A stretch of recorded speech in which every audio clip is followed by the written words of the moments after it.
Hello. I'm just waiting for the stream to actually load on my little playback in the corner. Okay.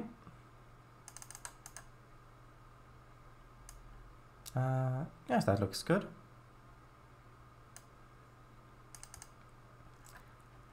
This also looks good. This also, and also, oh, no, I'm not going to show that. There actually wasn't another window there to not show, as you can see. But let's actually get started.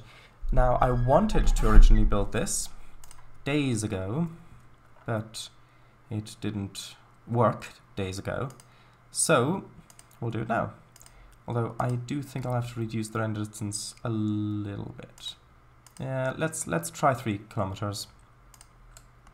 Last time, we basically built this extension along here. We made the basics of this intersection, well, the junction, and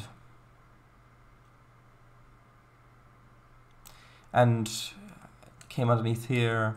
We put in the bridge. I thought about putting in a tunnel, but didn't work that well. So I think the last thing we were doing was at least I was, considering the road layout. Hold on, this hasn't quite finished loading yet for some reason, but that should probably be finished relatively soon. Did I already check this? There we go. No payware. Come on. Okay. It's because if we've got this going over here, that's great, but this doesn't have sidewalk. It only has a narrow hard shoulder, or margin, or whatever it's called. But it doesn't have a sidewalk, which means that, well, the streets over here, of course, do have sidewalks, and if you're going to walk all the way, for example, if you either work or live here or whatever, and you want to take the train, then you may want to just walk over to the terminus, which will be back there. Then you couldn't walk over this bridge, which means we'll have to have another way of getting over. In this case, probably an underpass over here, which means that you're just going to have to walk along here, go under the underpass, and then walk over to the road connecting up here.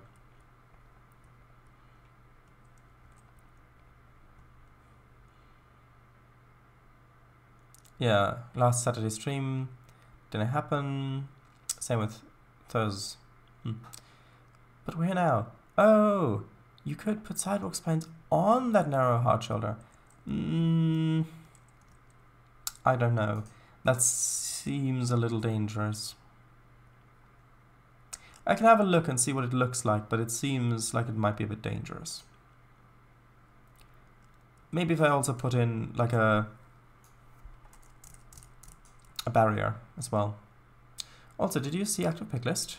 Maybe for the museum. No, I did not. Oh, right, the dinosaurs. Misc attraction 1. I see. The ribcage. Lovely. Thank you for putting a ribcage in the pick list. Right, so let's make. I think I will want a road going underneath here anyway, because, well, you will want multiple access points. But before we do that, let's connect this bridge, because we've got these 2 bridges here allowing for access across, which I wanted to have denser access to cross over the tracks down here, because this is more downtown, so higher density population means more people need to cross over, which means I want to have the density higher. So let's just have a quick look. How long is this from here down to? Actually, let's do this side. About 355 feet. So if I do the same over here, although looking at this, maybe I don't have to, because if the bridge is up here anyway, maybe they just elevate the normal road, because it has to be elevated anyway. Let's try that. So what height does this have? Height is 9.5, and that's 11 point something. Let's try 9.5. Yeah, but yeah, just elevate the road. I'm saying that too. Good. Let's try height 9.5.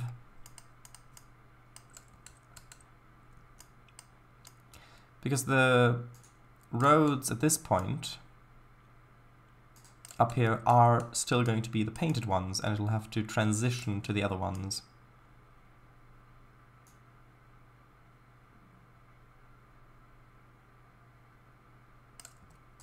Yeah, and this is higher up because... Actually, does this need to be higher up? If I lower that down to that height, would this still fit underneath? I can't really see very well. Actually, yes, it will. Good. That's good. So if this can still fit underneath here, can that still fit underneath? Yes, it can. Good. Which does mean that I'll have to lower this support a little bit.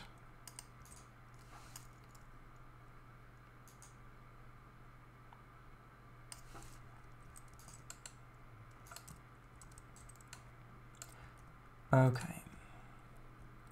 And maybe close this in a little bit more, like so.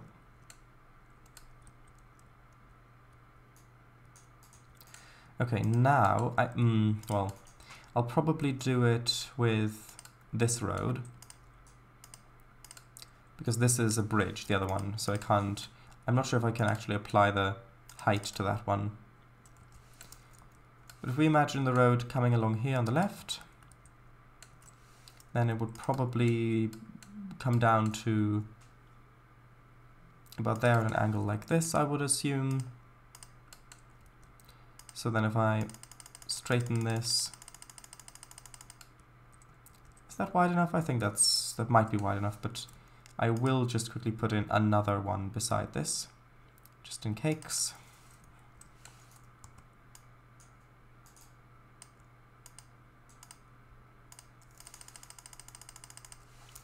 Okay, it's a good ramp.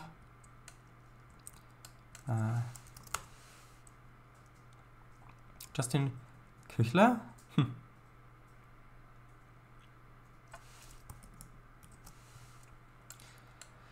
Okay, so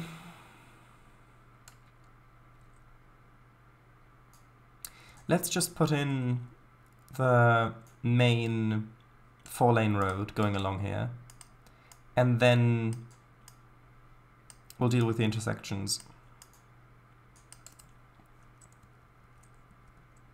Yeah, because we'll need an intersection of bridge going underneath, well, a bridge going over the road here as well. Let's put in the sidewalk first. So I will want this to come over to the side here, like in an S-curve. And at this point, yeah, this will have to come down a bit as well. But I think that should probably be good.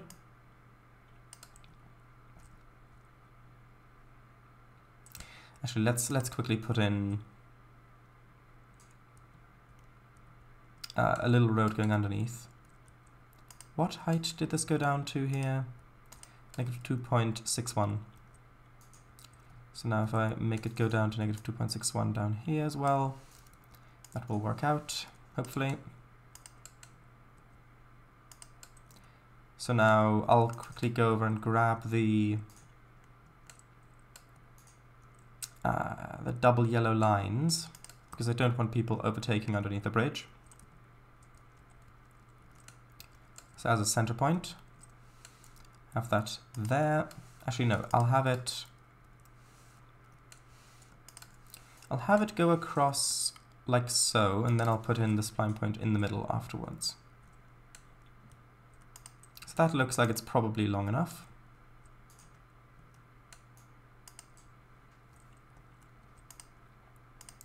Fix that spline height. And just this, adjust that. Is that too steep? Oh, that looks good. Which means that I can move this over. I'll have to leave a little bit of a gap here for another spline point for the intersection. That should be good. Cool. Ah, right, cakes. Let's see what the distance here is from the outside rail to where this begins. That is 73.5 feet, which means over here where the curve begins. Actually, let's do it here because this will have to be an intersection. 73.5 feet, around like that. So now I'll just extend this on the way to here. And then I wanted it to, oops, not that one, I wanted the sidewalk to go on straight for a little bit here. Then we'll need a curve, of course. And then here is where I wanted to come up straight on the incline.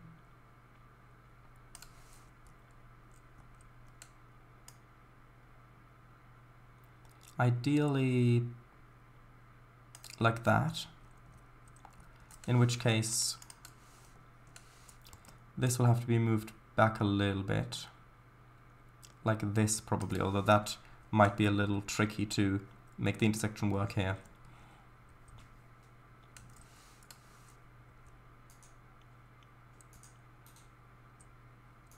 Okay, let's just make the road up to that point, and then we can work from there.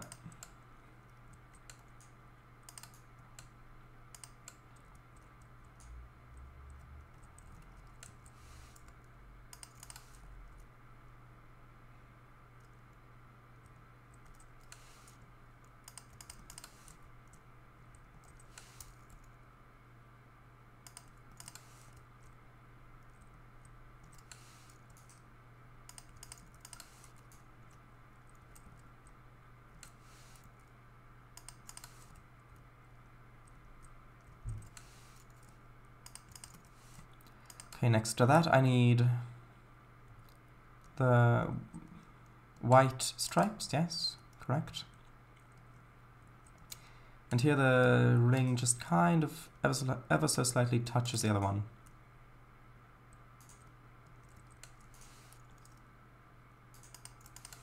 Although on these S bends I may need to add spline points just to make them not clip through each other.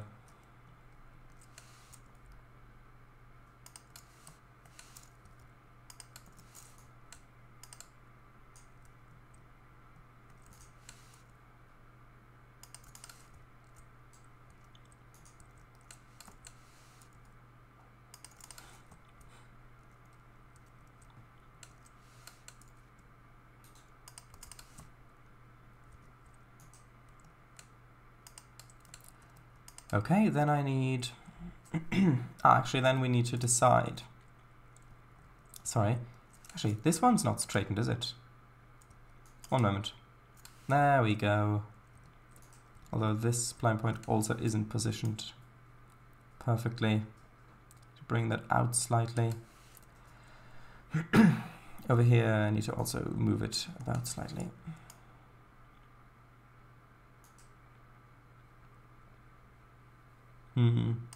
Maybe we can just add a spline point in the middle here to make the S bend correctly, although by the looks of things that may be a bit more difficult than it looks. Yeah, because I do need these points for spacing. Maybe we'll just insert a little straight piece in here. I think that's going to be the best solution.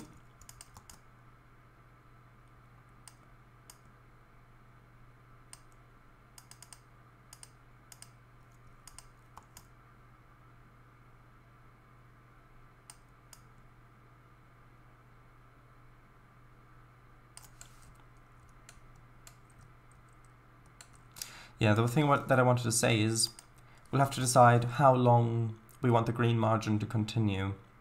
I do definitely want it to continue at least to where the museum is going to be over here. But then I'll probably make it end... Maybe we'll make it go up to here, where we'll have the intersection for the crossover.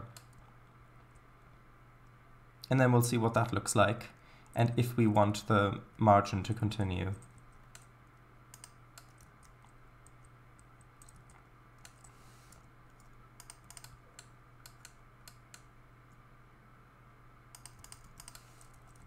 Although I will have to break the margin in some places for the intersections, and there will be quite a few intersections going along here, so I think we'll just do that when we get to it, because I can't really pre-plan for that now.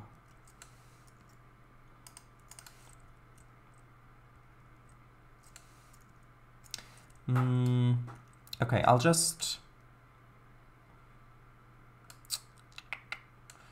I'll make it go one... Actually, should I? Yeah, I'll make it go one more up to here, just so I have a straightened piece at the end. However, we may get rid of this so that it actually ends where we will eventually want it to end. Also, this isn't... Well, I'll have to redo this bit anyway if that's where the road's coming in. So I don't need to put too much time into that currently. Now the next bit is the actual green bit of the margin. Also, I don't think that bit's straightened. There we go. Oh, right, and this needs to be given the height so that it isn't underground, which is slightly annoying because then I can't space it from the get-go.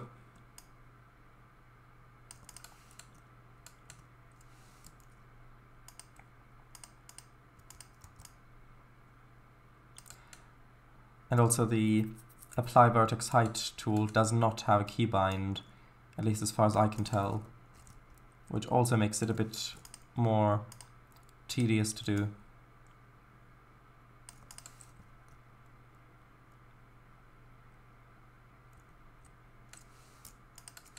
But we don't have a long stretch.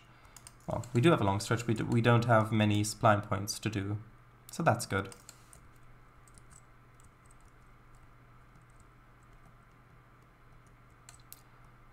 Yep, that's lined up fairly well. And then I won't continue this along here because we'll need a break in it anyway for the intersection. Save, good. Thank you for reminding me. Oh wait, you didn't yet. Oh right, that's gonna happen in a few minutes. That's okay. Sorry, pretend I didn't say anything.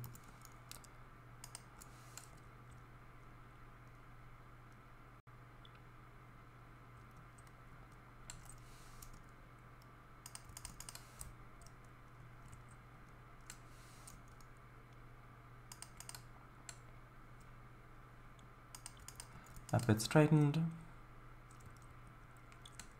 That connected up to there. Good. Now the white stripes that are broken.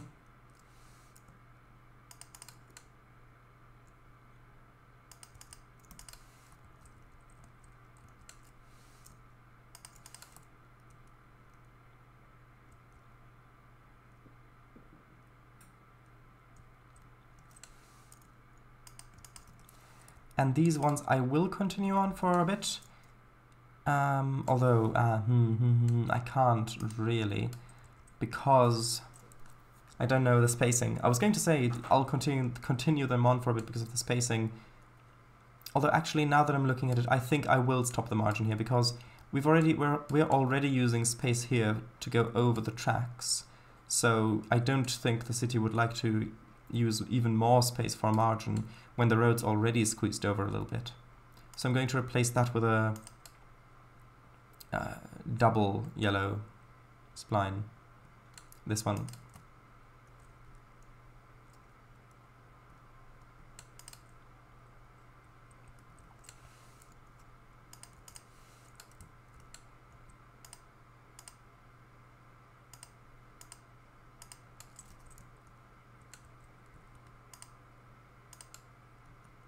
Maybe make the road curve by where the intersection will be broader, or just short and sharp? What do you mean? Do you mean over here? This?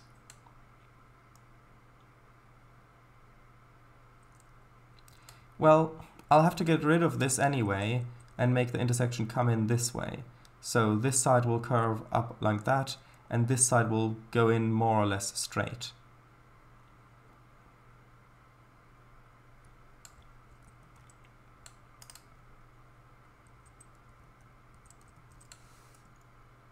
And yeah, I'm just putting this in all the way across here, just so I've got the width as I need it.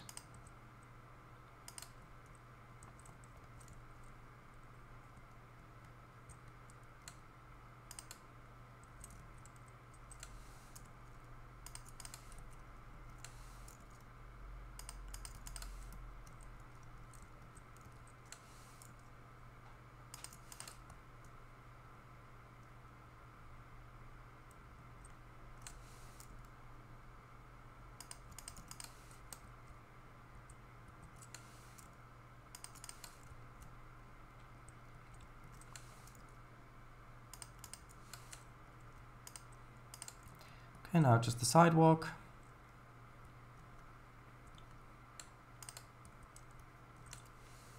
Well, for the time being anyway.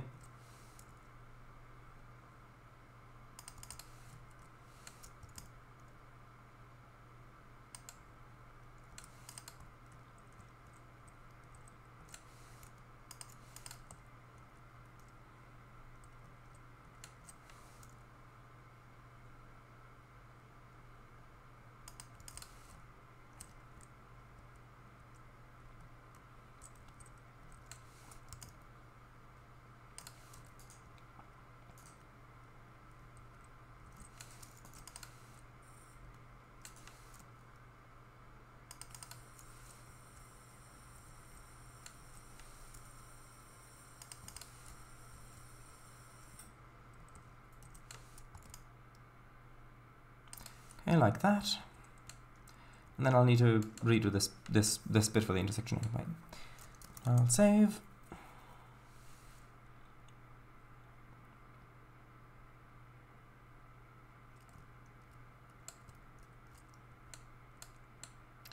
And I suppose we might as well let's do let's do this intersection here. Because I do kind of want to do a little bit of the scenery in this place, because then all that's left to do pretty much is fill in the scenery between these 2 points. And so I think dividing it up into those areas might be useful. Okay, so next I'll get rid of these splines, because I do want this to be a painted road as well.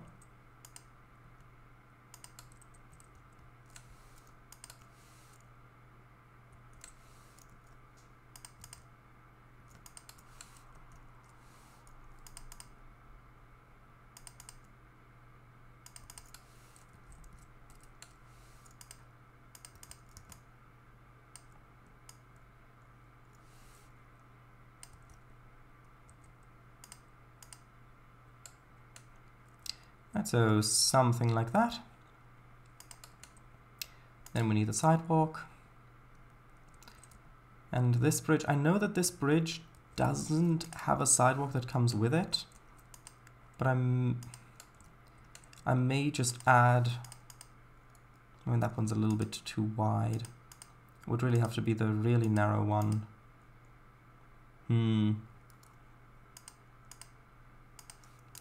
Let's just try and see what that would look like. Well, firstly I need to raise it up a bit. Oh.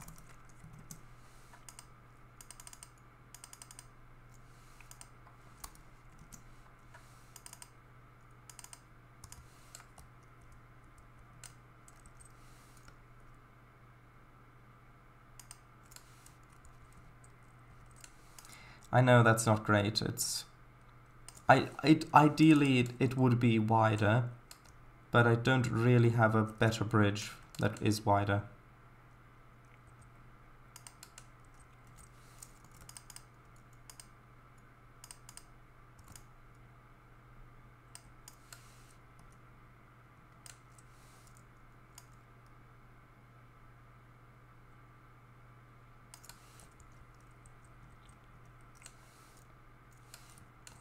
Okay. Now I want the wide pavement going up here. Well, actually, no, I want the white lines first.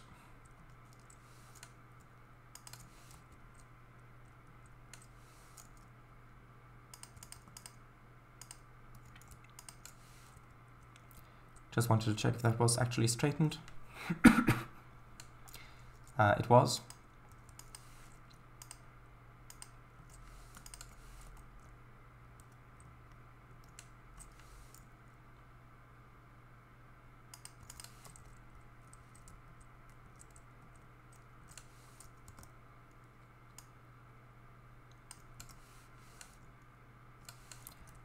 Okay, and then I'll put the white lines in on this side and then connect it after.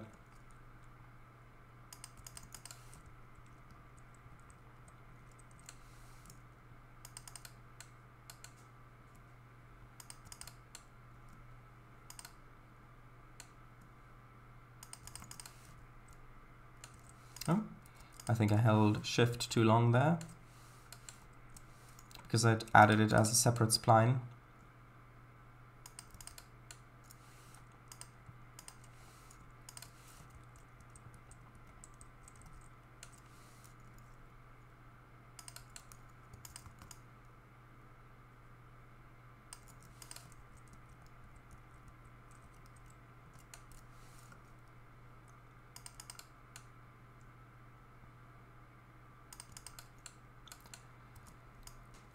Okay.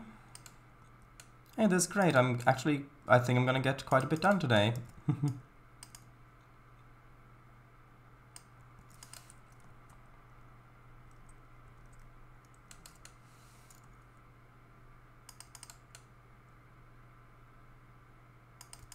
Although I do enjoy it when there's stuff in chat, of course.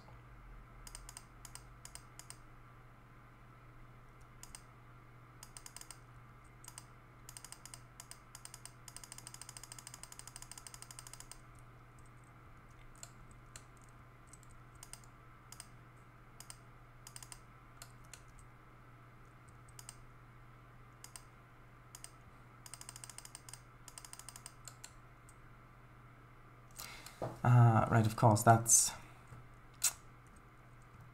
Yeah, I think I'm actually going to keep it as non-fixed height spline points. Because... yeah, they're going to be clipping through otherwise a bit. Yeah, I'll have to do that manually, like fix it manually probably. In which case it might be useful to actually make them fixed height after all. We'll see.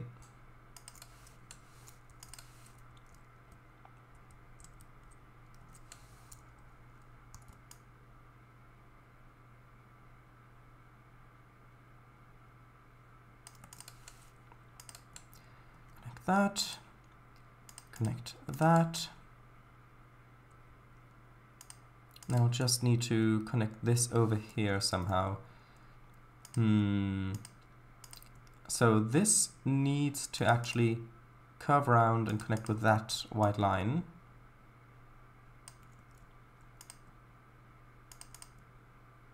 This needs to curve around, connect with that white line. Which means that for this... yeah, see, that's not great, unless I'll add a little wall there maybe. But it doesn't have to be exact. Over here I think I can just add the narrow one and fill it in with that. And maybe that's the best thing to do over on the other side as well.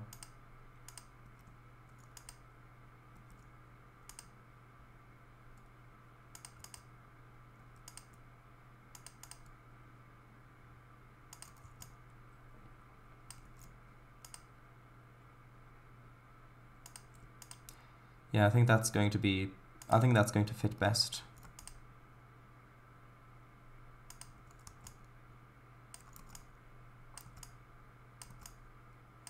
Oh, come on. There we go.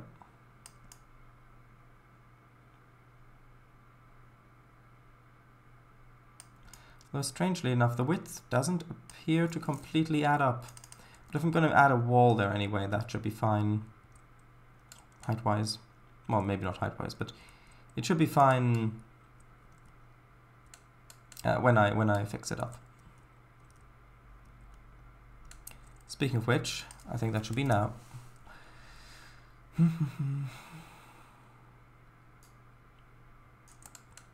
Okay, so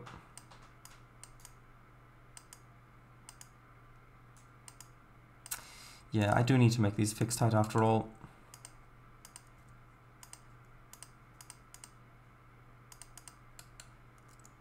And this should actually be... Actually, no, that height will work. That will work. Then over here, let's make it 9.7, because that's the height that the sidewalk's been raised up to, which means that that is the height the road needs to have if it's going to be on the same level.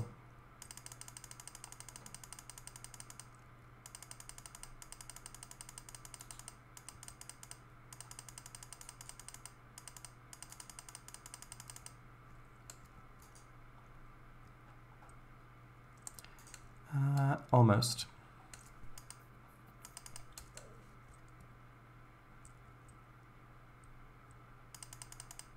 There we go. That is a slight issue. Yeah, that shouldn't really be curved like that, which means I'll have to put in some spline points there.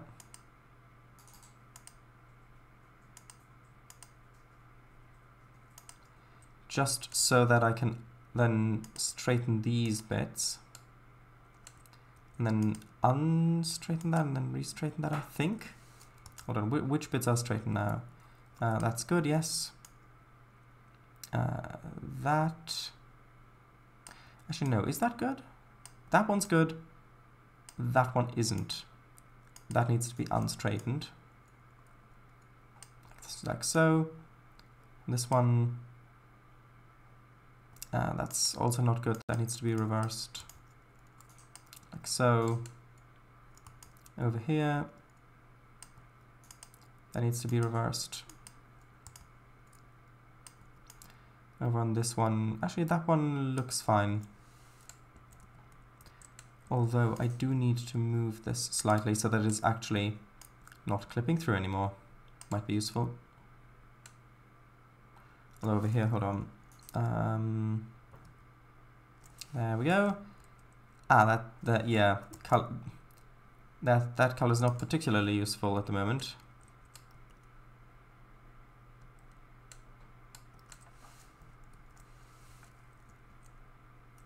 But at least we've got the flat top now. And over on this side, well, I say we've got a flat top, we've almost got a flat top. Yeah, because this bit is straightened and it needs to be straightened. Right? No. Wait a minute, which way around does that need to go? Actually, yeah, that's a good point. I could... Actually, I'll try clearing this up a little bit and then we can see what it looks like a bit better.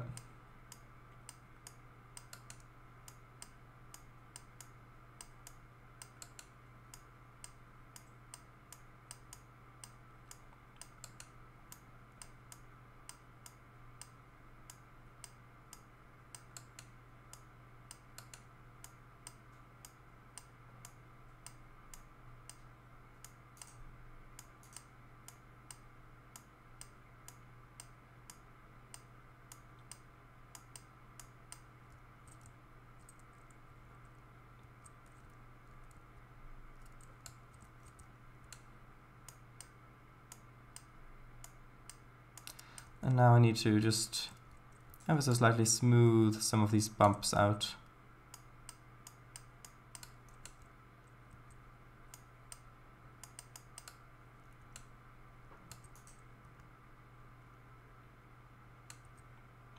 because the spline points, well, the splines are actually floating now.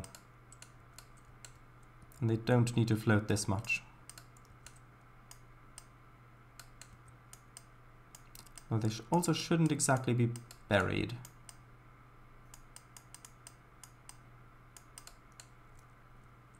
That seems fairly good. Now what about that at the top here? Yeah, that is just completely off the edge.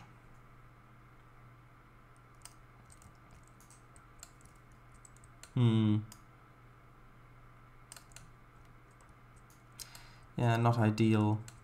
I'd likely have some sort of retaining wall here now that I'm thinking about it.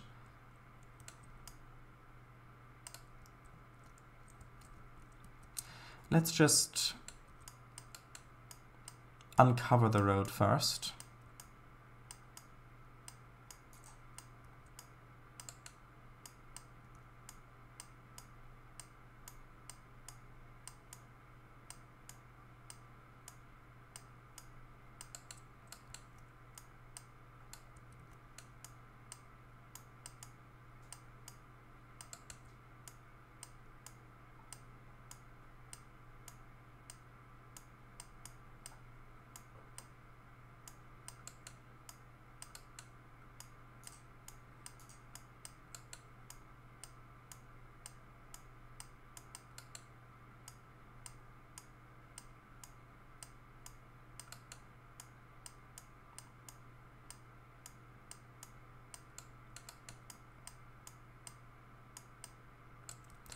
Okay, now it's probably floating too much again. So now I've got to yeah, that's really quite floaty there. I've got to refix this.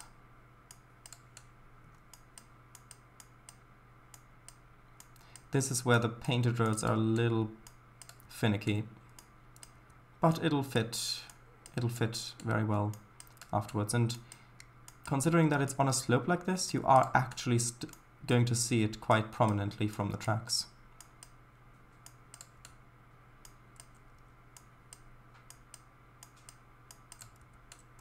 Also, I think width-wise,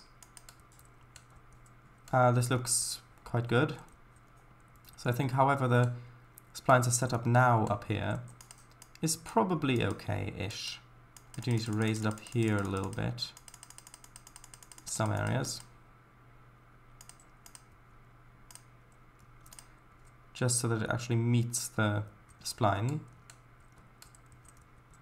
Although this does seem a little steep. That is the angle we had before.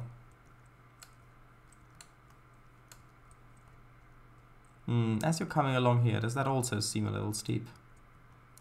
I mean, if you're coming along here, maybe a little bit. It seems okay, especially if there are a few bushes over on the side or something. Yep, that's not what I wanted.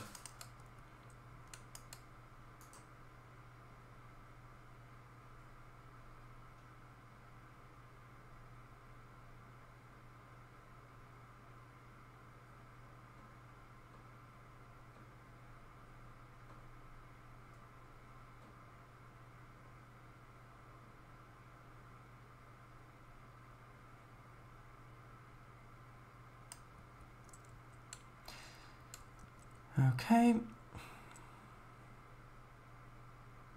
Looks pretty good.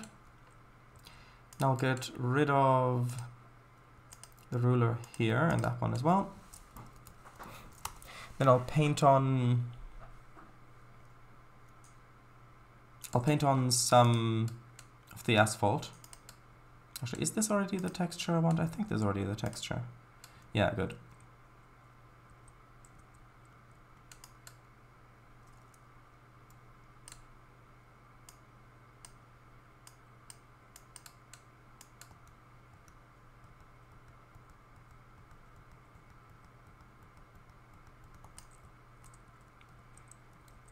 Yeah, it's not exactly in the middle.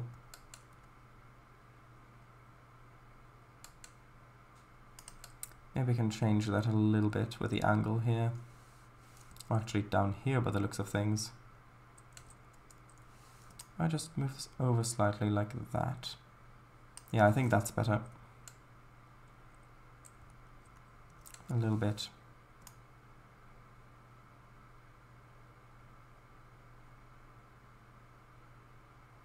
Like that. Good. Good, good. I'll just do a little bit down here as well.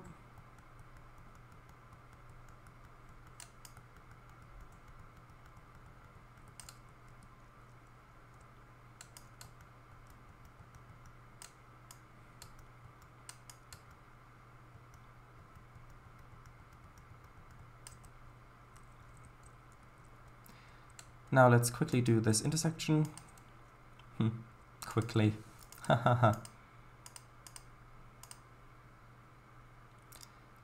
Yes, I'll remove these ones. And I'll work on the sidewalk first.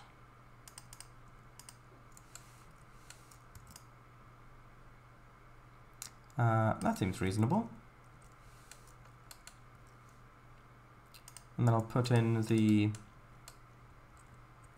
Actually, yeah, that needs to actually be straightened. So how does that no, that didn't change too much up there.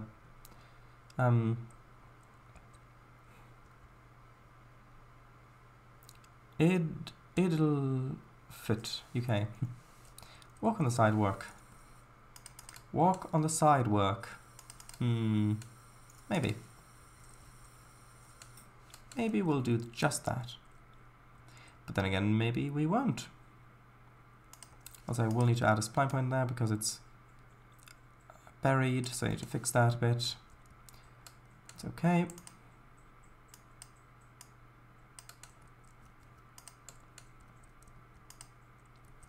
So now, do I bring this along a bit? Honestly thought side work kind of sounds like someone just saying sidewalk with a strong accent. I suppose so, yes. Okay, so if this now comes up to about there.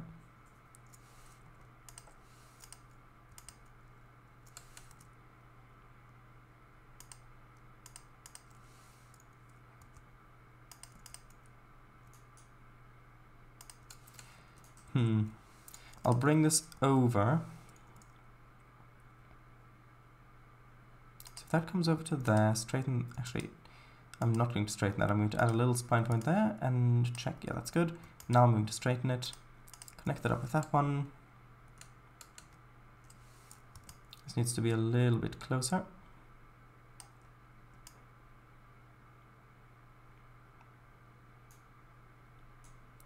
And then if we just have this... Ooh, actually that's a little bit too far over to the side. That needs to be in a little bit further. Just like that.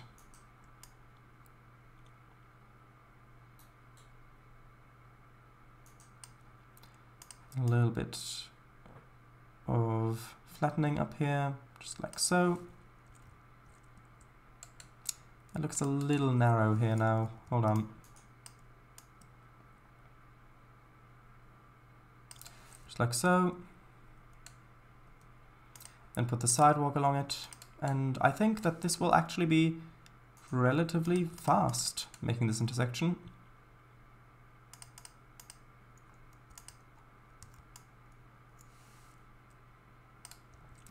Oh, Shadow of Khan. Welcome back.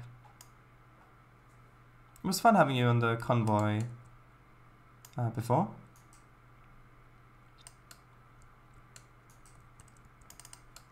Right. See, that looks better, doesn't it?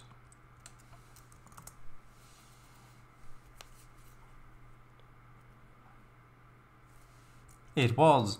It does. I fit it in.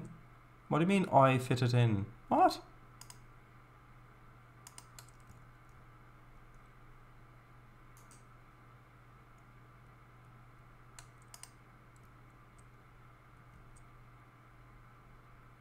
Arrows?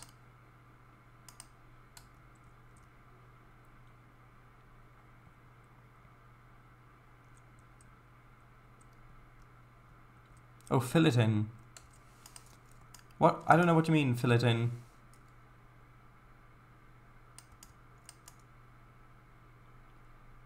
Fill in the intersection bit. I don't know what you mean by fill it in.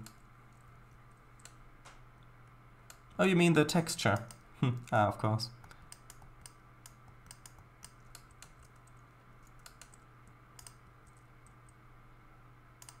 Also, maybe this could go a little bit further along, because we don't really need it to stop until it's up here or something like that. Yeah, something like that. And then I'll move this bit forward to about there. And then I can connect the other grass. I thought that was intentional. Like, right, this bit's finished when there's clearly a spot missing. Well, I mean, this bit is clearly not finished. That's why it didn't seem odd to have a little bit of wrong texture on the side, because this bit is clearly not finished. Hello, hello. Hi ho, hi ho.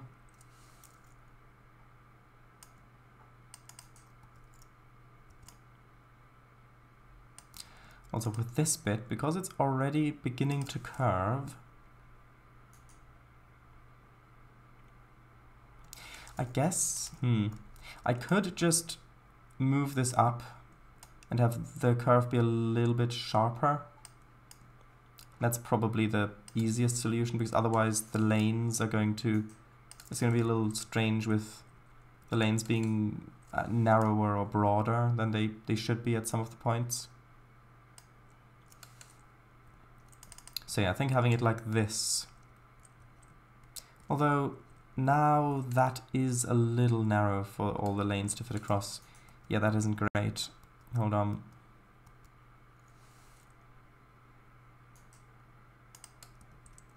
Maybe this should go back a little bit to about there.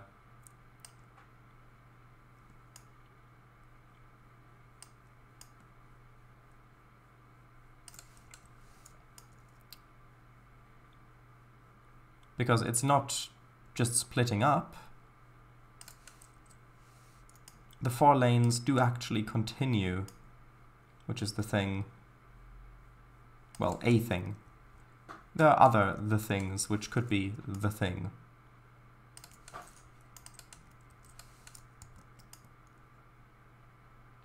Connect that up with that. I'll quickly save, and then I'll put the yellow stripe along it.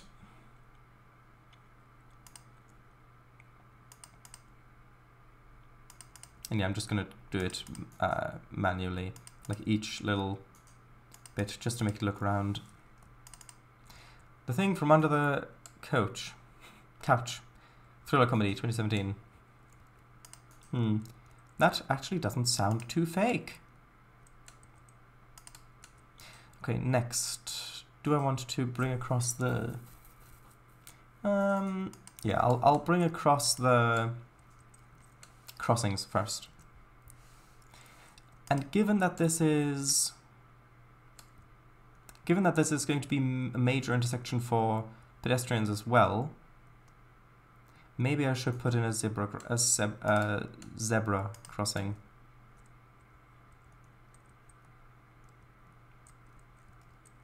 Or 10. So if I put this across,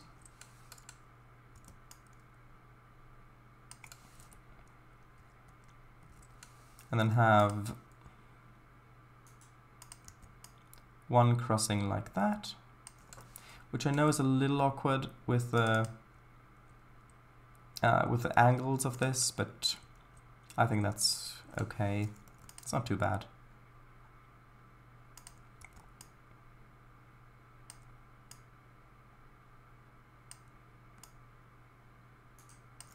I'll need to, of course, move these down into the ground so that they're not floating. Actually, I can't get the height from over here. Although, did I even move this one down? Yes, I did, of course. Good.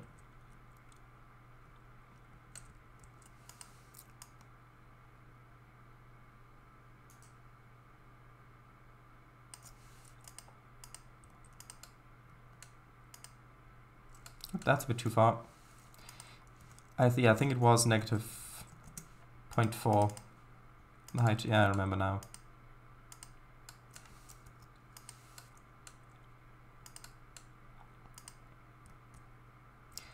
Okay, then I'll just put the...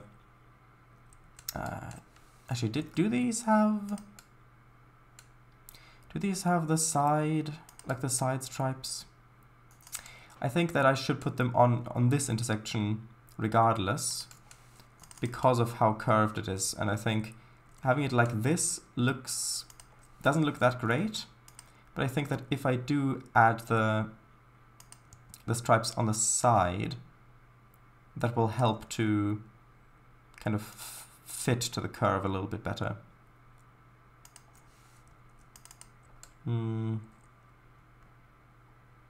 Although actually, now that it's a bit lower, maybe I can just extend this so that it's going underneath the sidewalk a bit. Yeah, that looks better. That does look better. Although it's not centered.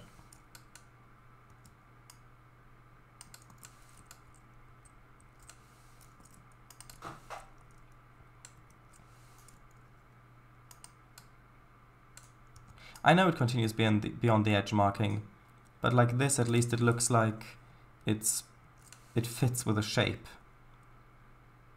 This looks better, especially if you're just driving past it, because realistically you're not going to be paying that much attention to it. And if you're just in a train going by like this, you're much more likely to see that the curve of the the sidewalk actually, that there isn't a gap there. You could manually make thick margins by using narrow ones. I could, but that would cost too much time. I don't want to spend that much time on an intersection, especially since, well, I mean, you are just going to drive past it in a train. It's not. I mean, if this were OMSI, then probably yes, I would put the time in to actually make it not go underneath. But since this game doesn't focus on the roads, I'm willing to accept a bit of error here.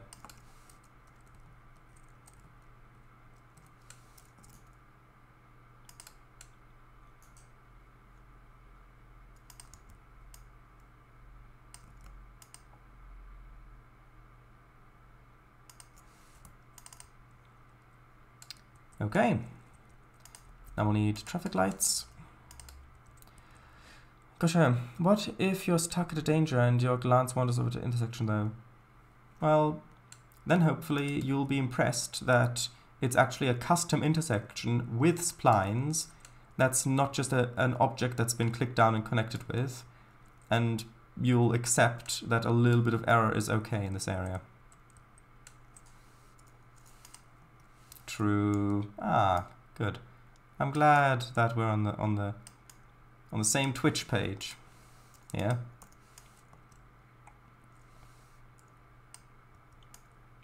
Actually, would this be in front of or beyond the zebra crossing? Actually, it has to be in front on this one because there's not enough space on the other side.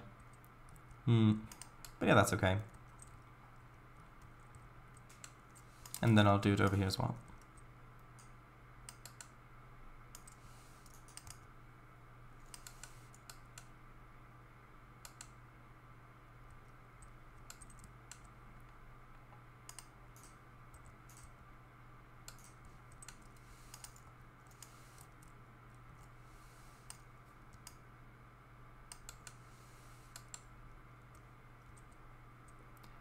Okay, so just like that.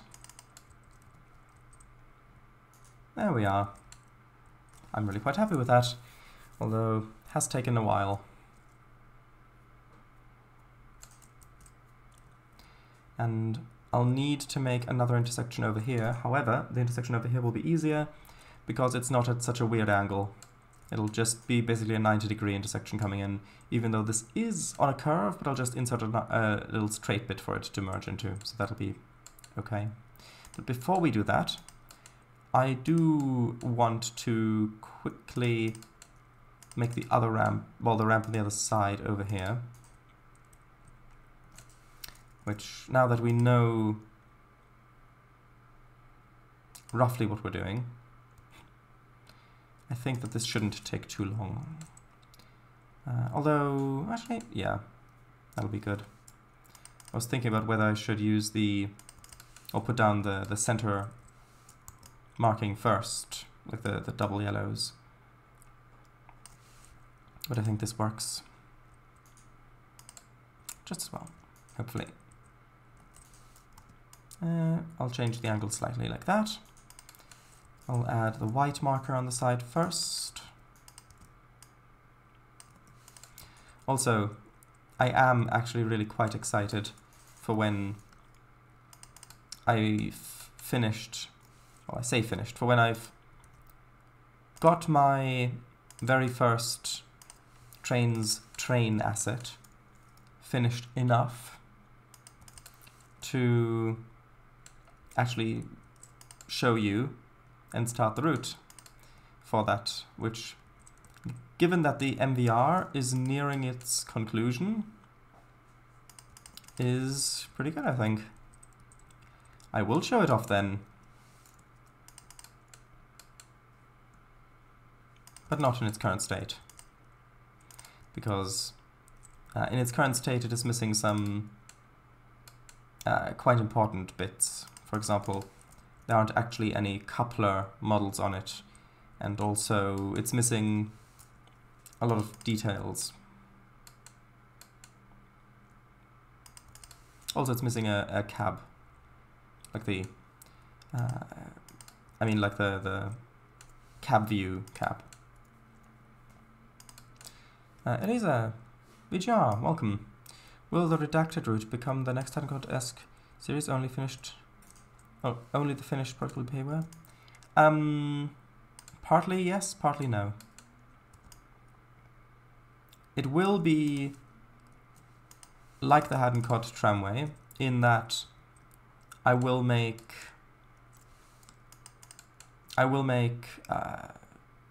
edited videos that, what's the word I'm looking for? Not compile. I guess compile might work. Condense, there's the word. I knew it was something. That condense the work that I do on it so that it's more easily watchable and I get work done faster. However, it is not like the Hadden-Cod tramway in that I will also partly live stream it. So the way it'll work is that I'll work on my own time on the route and film some of the interesting bits and edit that into videos, and then whenever a day rolls around where I've got a Trainz live stream scheduled, I'll just live stream me working on whatever area I'm currently busy with, and I think that will work out quite nicely.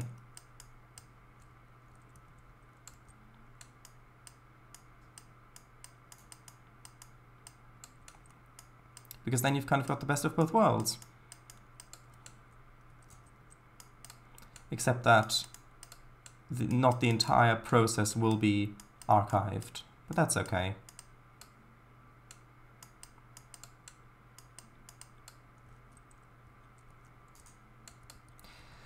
Right.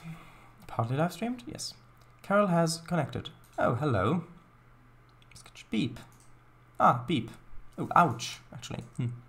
First got your time-lapse. Oh, and what about Mexford?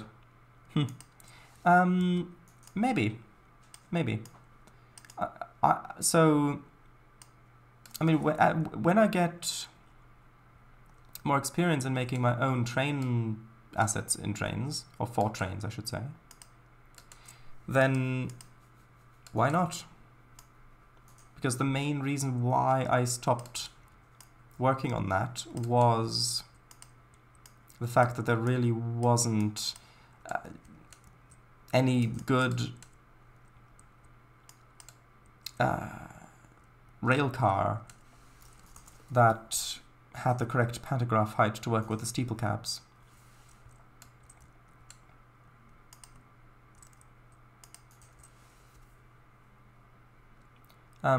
Will that come after the redacted custom train route? Custom train route or custom train route? And the answer's probably going to be both. It'll be Shelby. Ah, look at you making Star Trek references.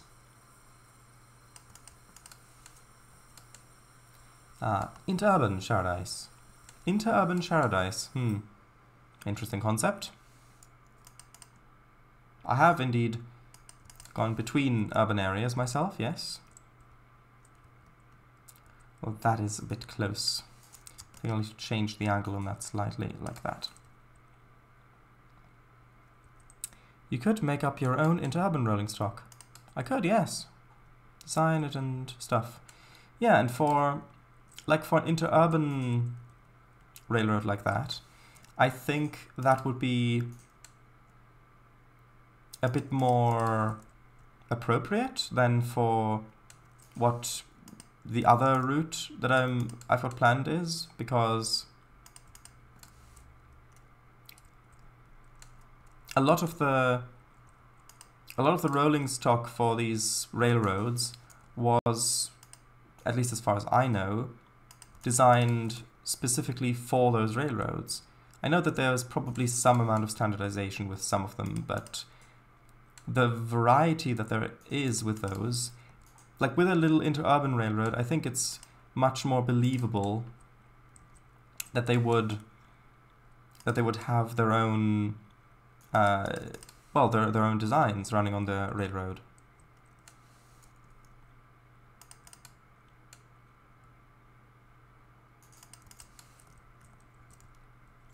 Which I think could be quite a lot of fun. Although, that being said, there is also something to be said for recreating real-world train cars or rolling stock, because, I mean, at this point in time, I intend all of the rolling stock all of the rolling stock locomotives that I make to be freely available on the DLS, because, well, that's what I want from assets that other people make. So that's what I want to offer as well for my assets, because if I think about all of the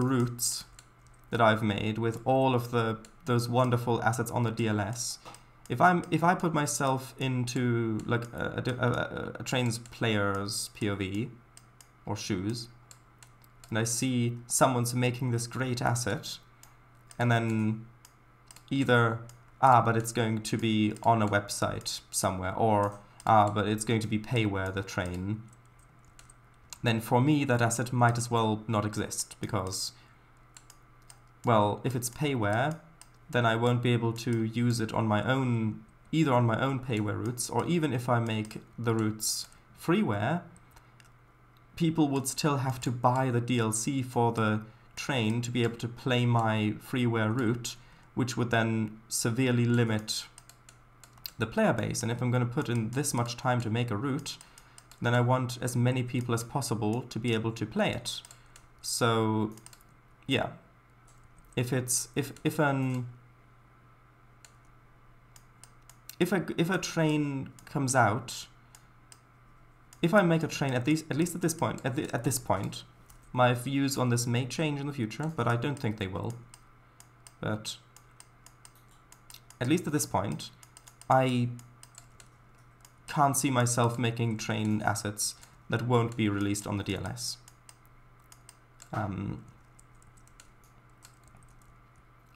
So, what was my original point? Oh yes, the fictional trains. The thing is, if I'm making, for example, a rail car for a route, for an interurban route, then I could make that fictional and have it not look out of place because of how much variety there was in interurban railways. However, that would mean that other players who want to make their own routes, the use would kind of be limited, I would think, because then I don't know. It'd be like having to because then if someone wanted to make their own, either their own real life or fictional route or whatever, then they probably don't want or might not want my own fictional railcars going on there that I made specifically for my route. I mean, that's just conjecture. But if I picture myself, like, no, tell you what, I'll approach that sentence differently. I believe that train assets that are essentially remakes of real-life trains would be more useful to more people than fictional trains that I use for my own, that I make for my own routes, if that makes sense. And because of that, if I'm going to put all of that time and effort and energy into making the trains, then I'll want them to be as useful to as many people as possible. So I don't think that I'll make a fictional train anytime soon.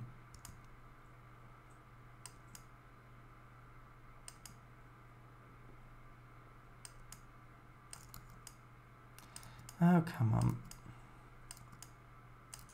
Yeah, this would be a good addition to Trainz if you could more reliably click on spline points and the like.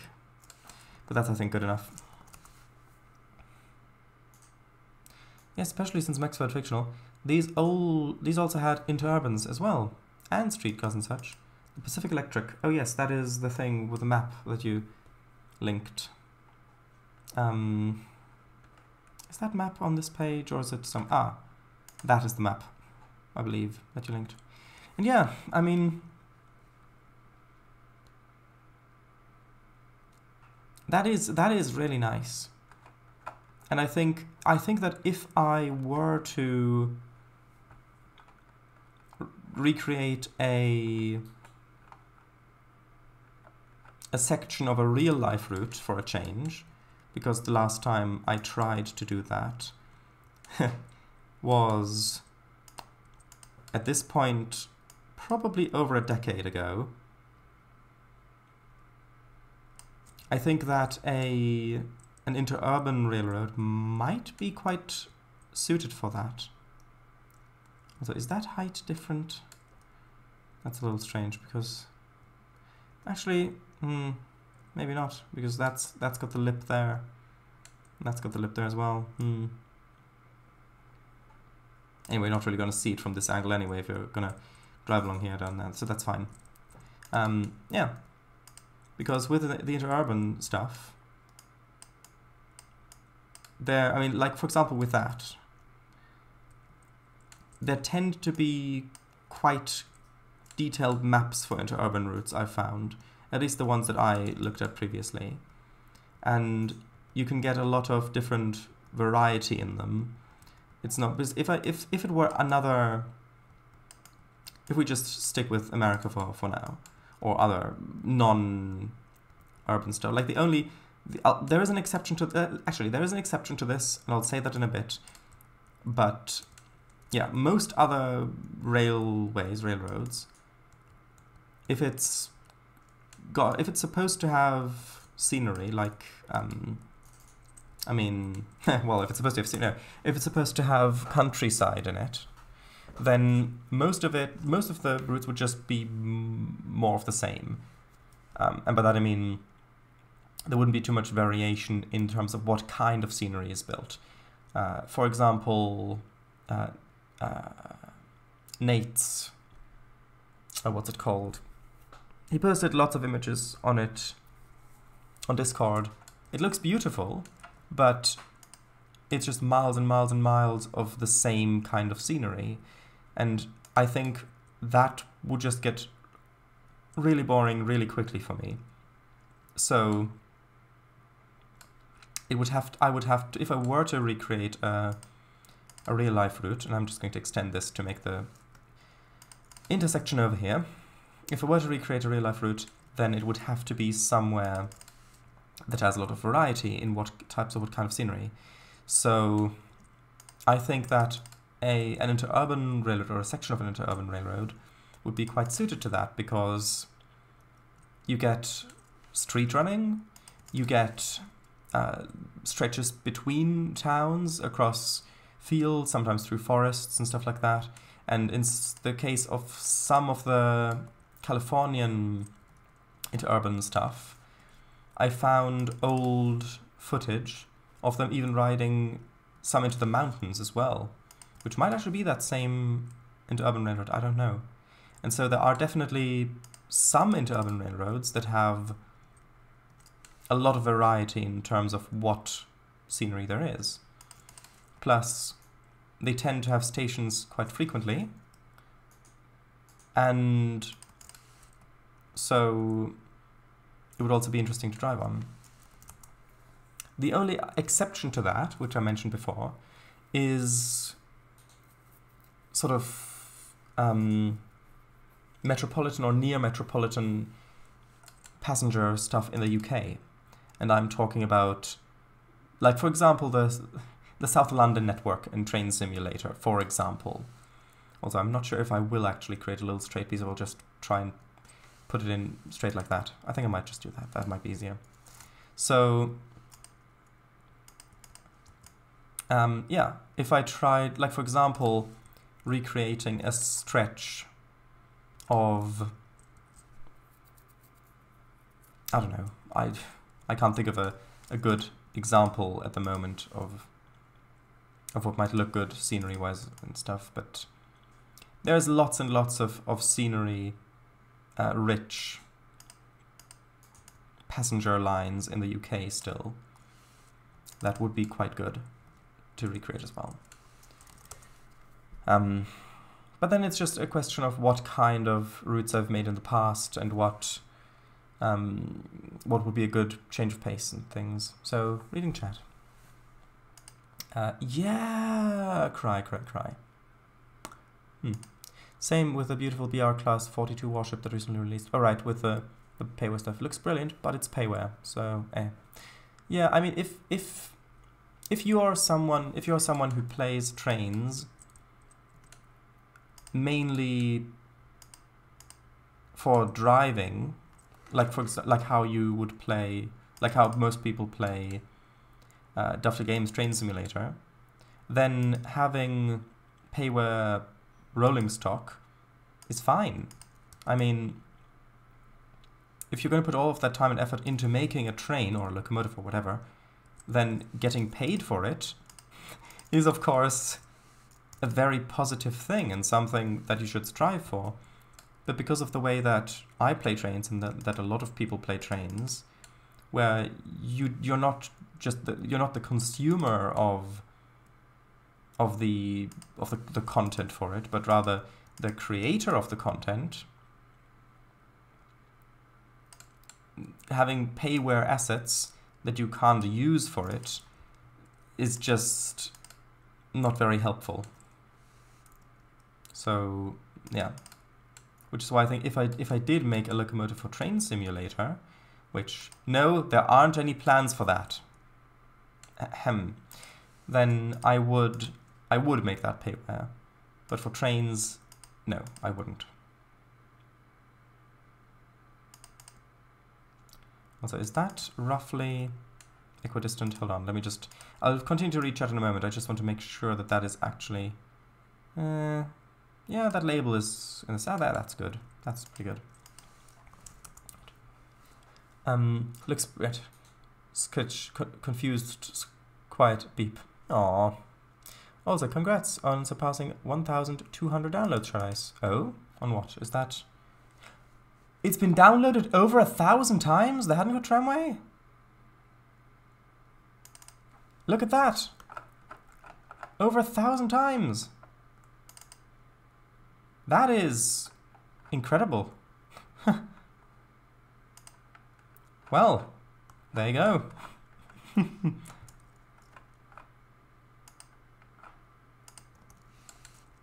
See, Trainz users do appreciate quality routes.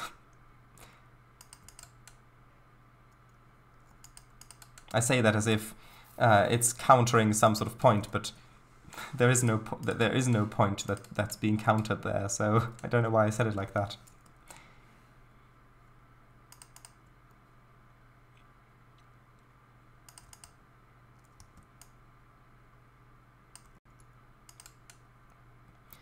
Yeah, I'll finish reading chat in a moment. Just don't want to... Actually, that needs to have... Hold on. Yeah, it needs to have another spline point in there for extra added roundness. Roundness, the quality of being round. Or lack thereof. And that needs to be pushed up a little bit to about there. Ta-da! Although, hold on, no, retract the ta-da, 1 second. This needs to be a little bit broader. Like so. Now yes, ta-da! And that was significantly quicker than the other intersection, although this needs to be fixed slightly. No, this one needs to be moved slightly. To about there, and then this one needs to be moved as well a little bit.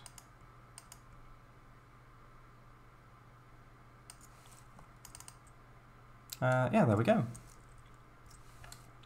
Yeah, this is the other intersection we made before. I know that one's not completely finished. I'll still have to put in the zebra crossings, but that shouldn't take too long. Oh yeah, I mean, you could put real-life interurban liveries for your fictional interurban railcars. Well, I'm not sure if that would make it better or worse, because, I mean, if it's just a fictional railcar for a fictional route with liveries for that, that seems quite realistic, I think, because it was designed for that railroad. But then if you put it into the livery of real-life railroads, then what you're saying is these railroads, like in the universe of the Trainz route, these railroads had these fictional classes and had them running on their tracks, which means you're putting in more, like, I'm not sure if that would fit as well. Not sure.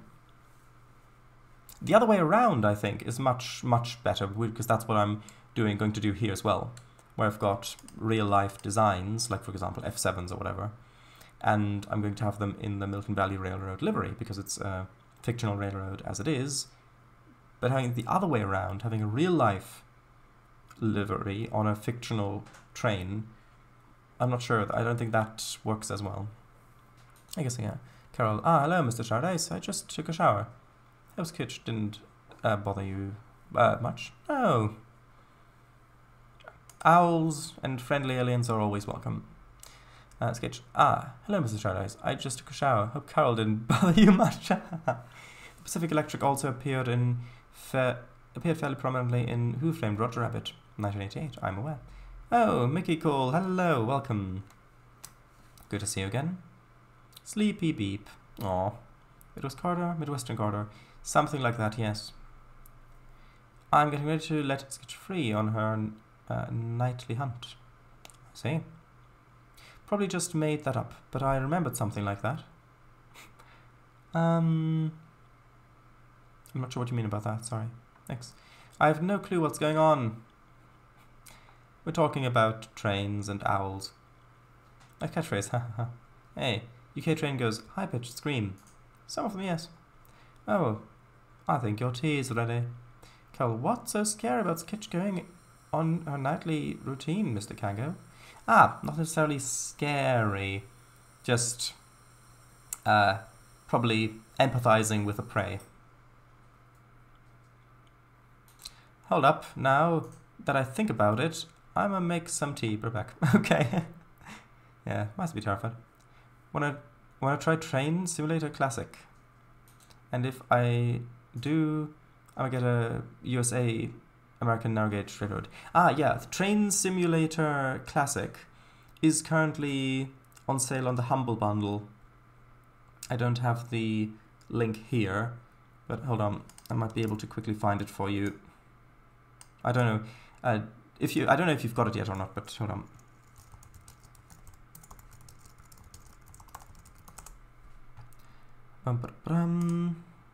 Is that it? Hold on. 1 second.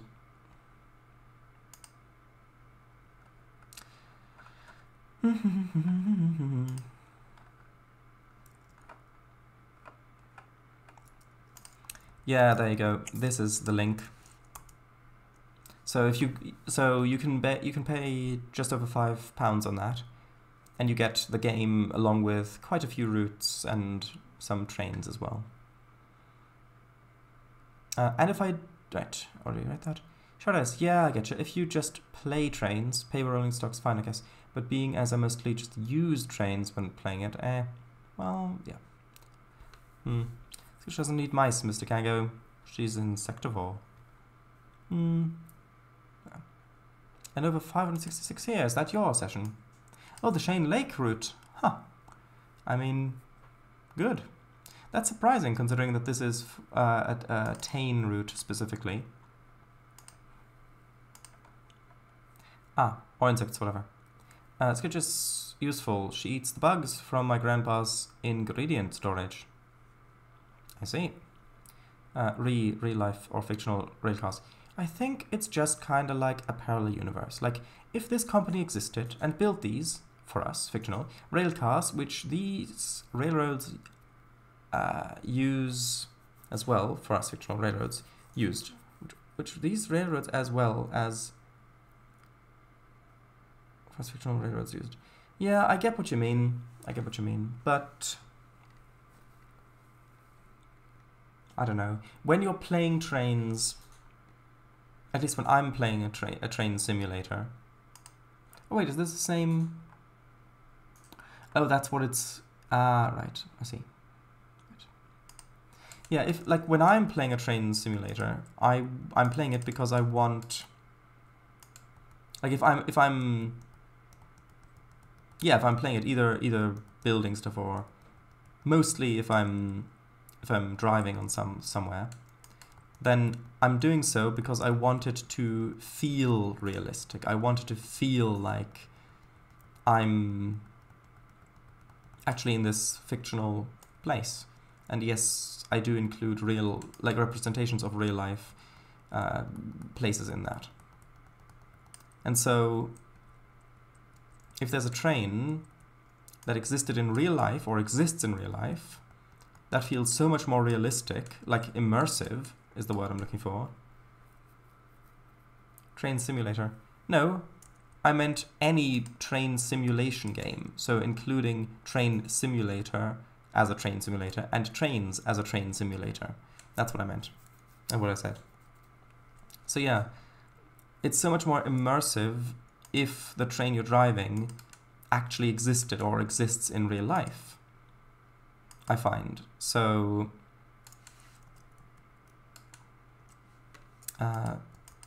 yeah, I don't think it would be that immersive if it's a fictional train. Although, like, again, with an interurban railroad, I think that may not be as severe as with other stuff. But then it's also, of course, about how many other people would use this asset if it's a representation. Like if I put in this time and effort to make an asset, how many people would benefit from it if it's a representation of a real-life train versus if it's a fictional one? And I think that in pretty much every instance of that question, the answer would be more people would benefit from it if it were a real-life train.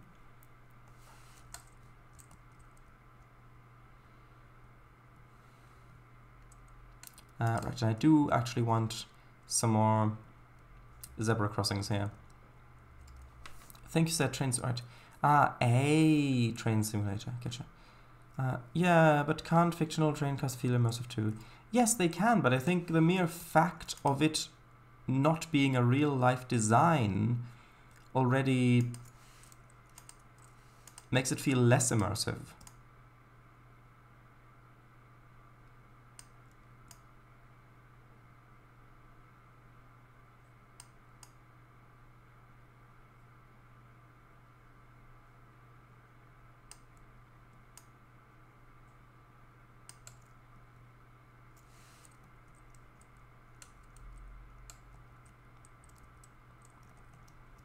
Although, maybe I could be wrong. Because, I mean, I am just...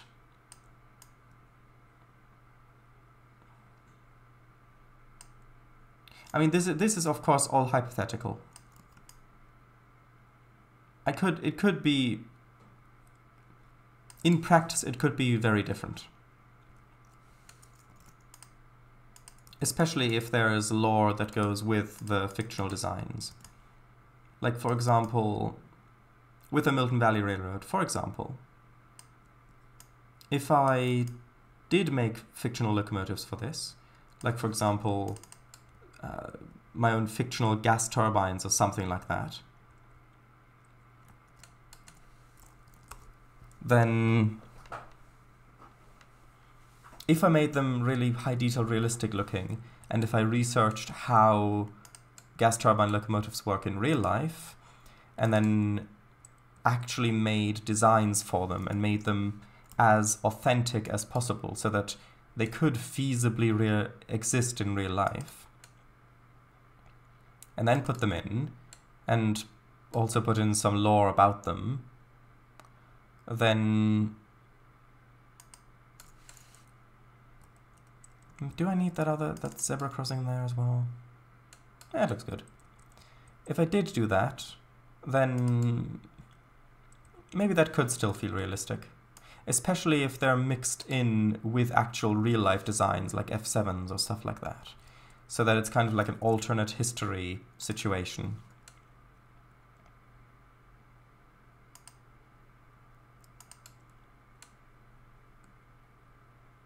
So yeah, maybe that would be a good idea.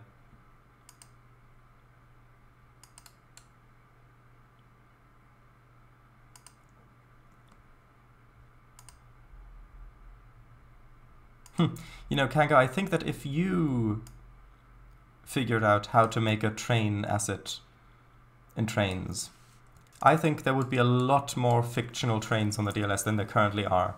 Probably about, I don't know, 800% more or something like that by this time, I would guess. Right, chat reading time. We need like a jingle for chat reading time, maybe. Or maybe we don't. Who knows? If they're really detailed, yes. But there were many different interurban railcar designs. Maybe these fictional ones were just never photographed or documented. They could have been real. I'm not sure.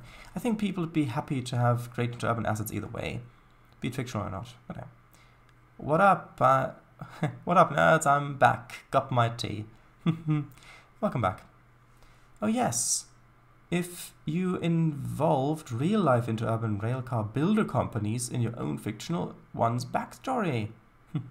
Oh, yes! Fictional Milton Valley gas turbines, exactly! That's what I meant by parallel universe, alternate history. Ah, love that idea to bits. Skitch flies. Off she goes. Haha, poor flies. Shadowing time. Yeah. But yeah, I mean, I'm thinking like for this, like if I'm imagining like F7s going along, like a picture taken from here with like F7s along this bit and then beside it, like maybe an F7 coming this way and then overtaking on the fast lane, well, fast track, like a Kraus Maffei style-ish gas turbine with an express coming into the terminus. I think that could be fun. That could be fun.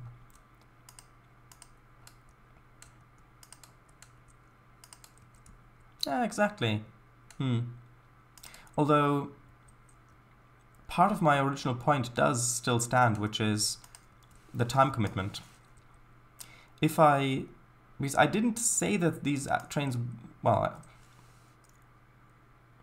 like, so if I were to make this, I'm not saying that I will, but if I were to make something like this, if I were to say, okay, I'm going to invest the time to make a new locomotive for this route, so a new locomotive that fits into a 60s American environment,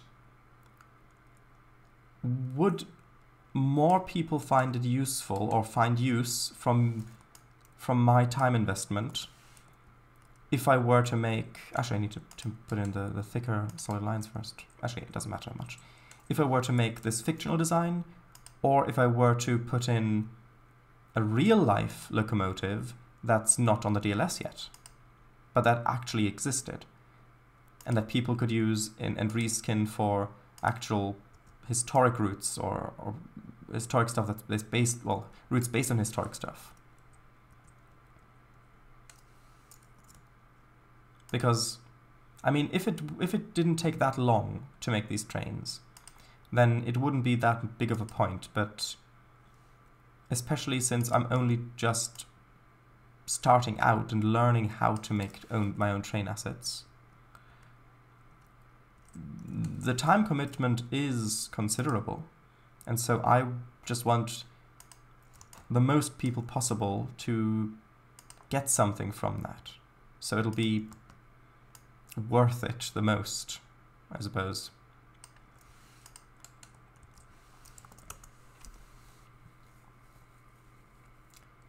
Exactly, maybe with rounder windows or something. Yeah, that would be brilliant. Sigh. Cool. I will lurk now. I like to fall asleep watching these streams. Bye-bye now, Mr. Shadows and Mr. Kango. Okay, go right ahead. Good night. So, what are we talking about? Well, we're talking about the pros and cons of making real-life train designs for trains versus making fictional train designs for trains. Shadows, yeah, truesies. Truesies. Like that's a word that I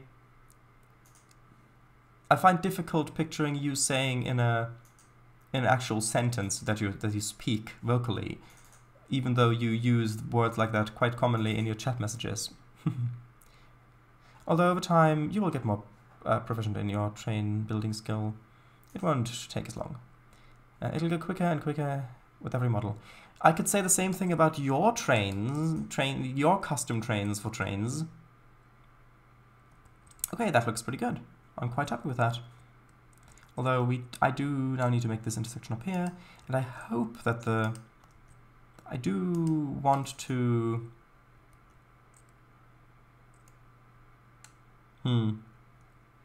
Yeah, I do want to put in a zebra crossing up here.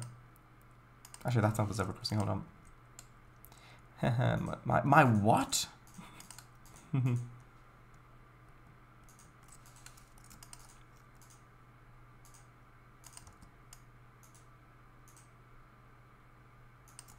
Yeah, that's good, because I don't want to have zebra crossings on those two sides yet, because if you're coming over here, then if you need to decide on if you want to go left or right, you can actually go down there and then cross over to whichever side you want over here. And if say you're coming up this way and you need to cross over that way, you can cross over the zebra crossing here, and then you already are on the right side. And then if you want to go that way on the other side, then you can just cross over again, and then go down this way, and then probably put a zebra crossing going over this way again as well. But I don't really want a zebra crossing going that way up here. I've yet to start proper work on any train, really. I do believe you. Not really done any properly yet. Sure, there was the odd train model here and there for Unity projects, but nothing serious, really. I do believe you. Never properly modeled any valve gear either. Yeah, I mean, I would not suggest you start with a steam locomotive for your first asset, because I think that both animation and scripting wise, that will probably be much more complicated and difficult to do than a diesel or electric locomotive. Or diesel-electric, as the case may be. Now, do I want a... actually, no, that looks okay. But I do have to lower it down a bit.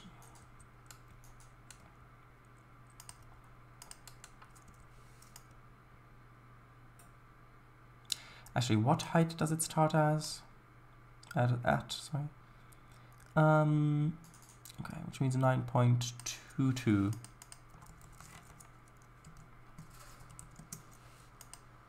It's the height that I'll probably need. Yep, looks quite good.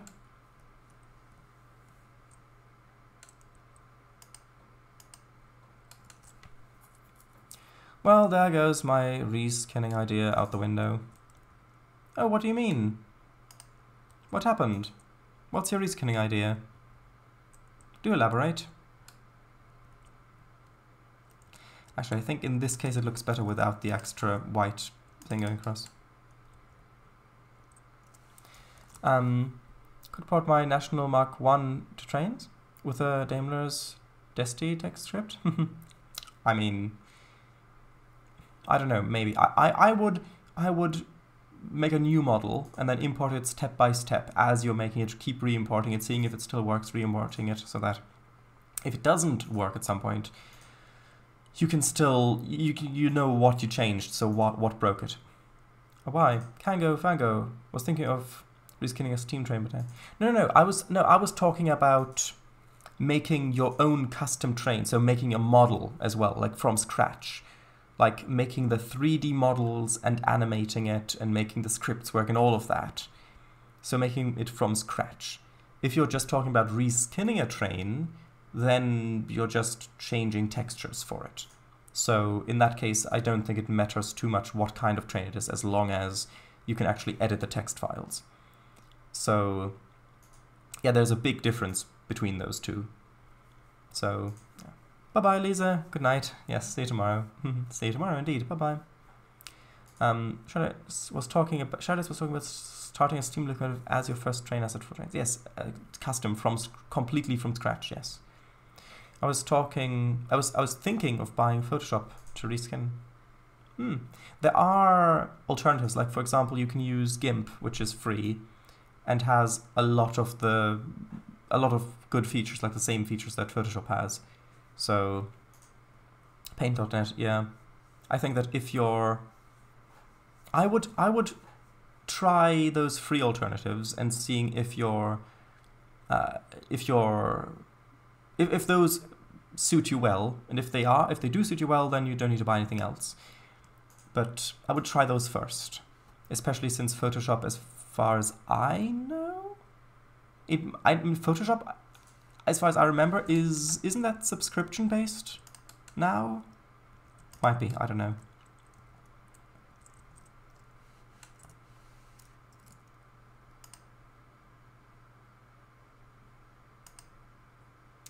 Also, I'm going to have these a little bit narrower because you kind of have to. Although over here, I don't know. Over here I have more space, but might look a little odd having one wider than the other, significantly at least. Although that doesn't, no, that does not look good. I have to have it parallel. It'd be so nice to be able to just work without all these blind points everywhere. Or if you could at least change the opacity of them.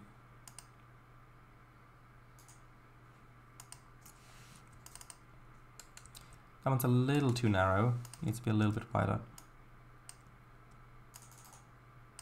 And this I'll bring a little bit closer as well. Just about there. And then I'll just, oh, it's just, nope, not that. Hold on. There we go. Actually, that's now, that's a little too high. I think I have to add another spline point down there, then straighten that, de-straighten that, get rid of the grade on that, add in another spline point there. There we go, now it's curving around properly.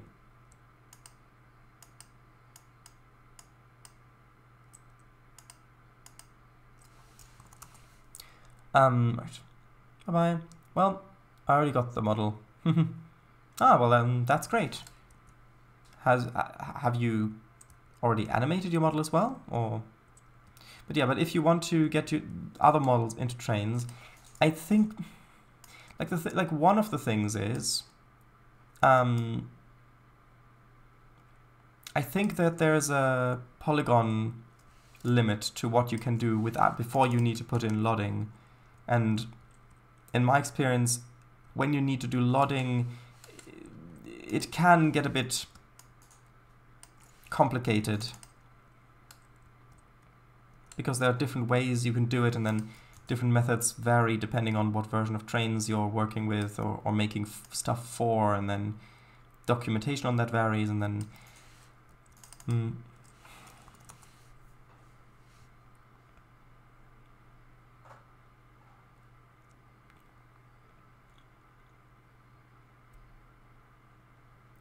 right. Pay.net is also free, yes. Oh, I'm dumb, I forgot I had GIMP. I think it's somewhere in my files on my Mac or something. I mean, you can if you you can just search for it if you you've used Spotlight or something like that. You can just search for the file and find it that way. I say, if you're enjoying rescanning with free products but want more features, consider buying payware graphics consider buying payware graphic editors. If the features of freeware graphic editors suffice, stick with those, I'd say. Oh, hold up, we're back. Sure. Okay, I never knew how to make the electrolyzer for Trainz. Alright, sorry, if I knew how to make the electrolyzer for Trainz, I would. Yeah, I mean, you can figure out how to make Trainz for Trainz, because I'm doing it. So I know you can. There are some helpful videos on YouTube, but they don't, at least the ones that are currently available, don't explain everything. And then also the people on Discord were quite helpful, although if you do want to get into it and you need help, the same with any other area or field where you need help, that like free help, where you're asking for free help online, do your absolute best first. Like I said this before in the stream, but do your absolute best first, trying to figure out what the problem is before asking someone else before asking someone else for their own time to try to solve your problem. So, yeah. But that being said, I found that the people on the official Trainz Discord server who are in the content creator channel to be kind and helpful and willing to help, as long as it's clear that you are actually putting forward the effort, as much effort as you can to try to figure it out yourself. But yeah, they were very helpful. And also I did have to contact N3V to solve a specific problem which nobody else, even though they tried, nobody else knew the solution, but N3V support did. But you tried to rig a scrap mechanic creation.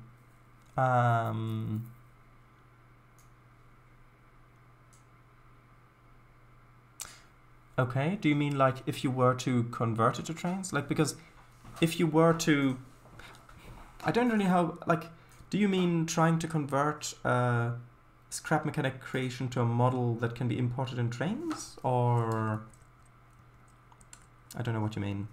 Because from what I know about this, I wouldn't recommend it. I would instead suggest to create your own model for Trainz from scratch, like specifically for Trainz, and then as you're making it, I would suggest to keep, like as soon as you've got all the stuff in place that Trainz will actually import it without throwing errors, from that point forward, just keep importing it every time you make a change, just to see if it still works or if something's broken or if you need to change something else. I know that that might make the development process a little bit slower because you need to spend time importing and then testing in Trainz and stuff like that, but I think it might save you a lot more time than it needs, because then if something doesn't work, you know what you did and you know where the issue is probably located. Also, another thing I would suggest is make lots of backups. Like, for example, if you're modeling a train and at some point you need, like if you're using like a mirror modifier or something like that, where you build one half of the train and it automatically mirrors it on the other side, then I would suggest making a manual backup of the file, of the model file, before you apply that modifier and just turn it all into normal geometry. Stuff like that.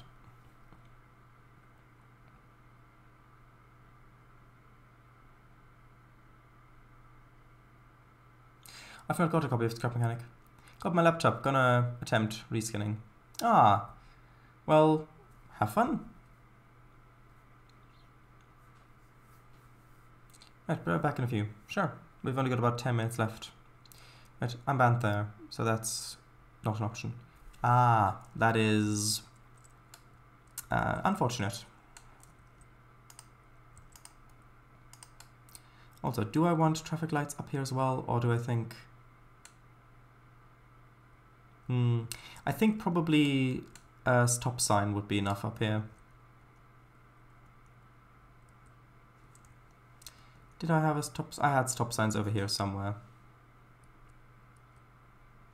Yep, scrap mechanic object to Trainz. Ah, well... Do scrap mechanic objects... Like,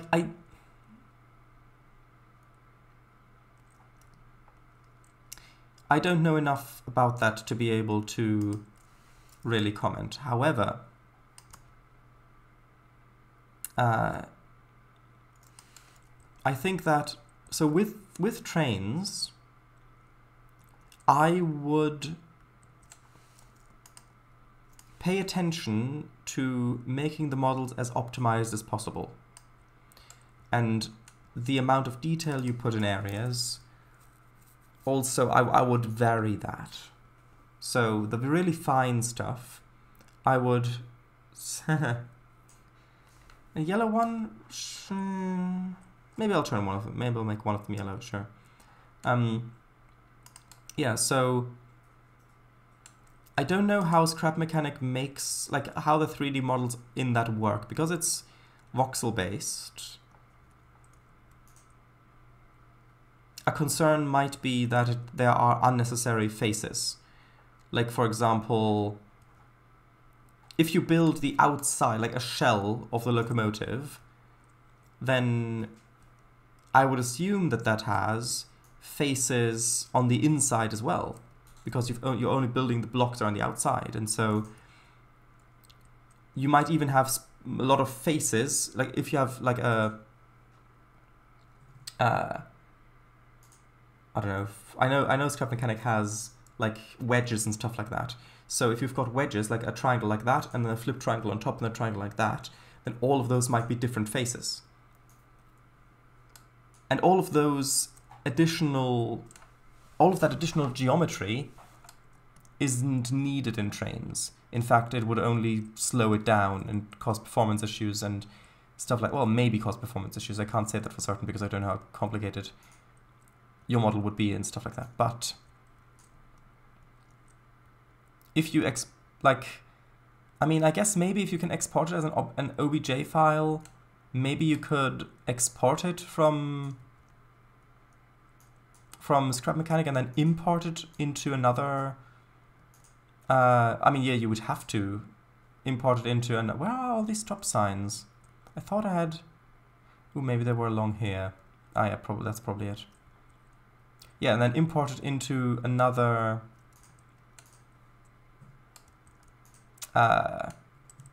Modeling program like Blender, and then you can clean up the model there, and then from there you can export it to Trainz. So if you can actually export from Scrap Mechanic to a file format that another modeling program accepts that it can import, then I don't see why you shouldn't be able to do that.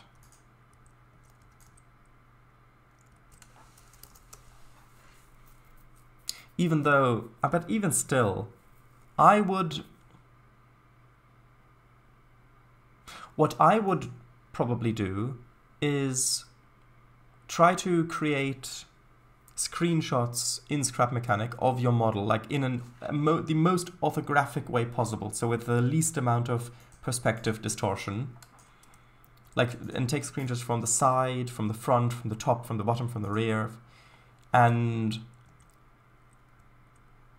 try to unstretch those as much as possible, and then import those into Blender as background images to use as like a background image so you can see the outlines and how to model it. So, and then I would probably still recreate the model from scratch in the 3D modeling app that you use, or that you would use. Right, so we've only got 6 minutes left.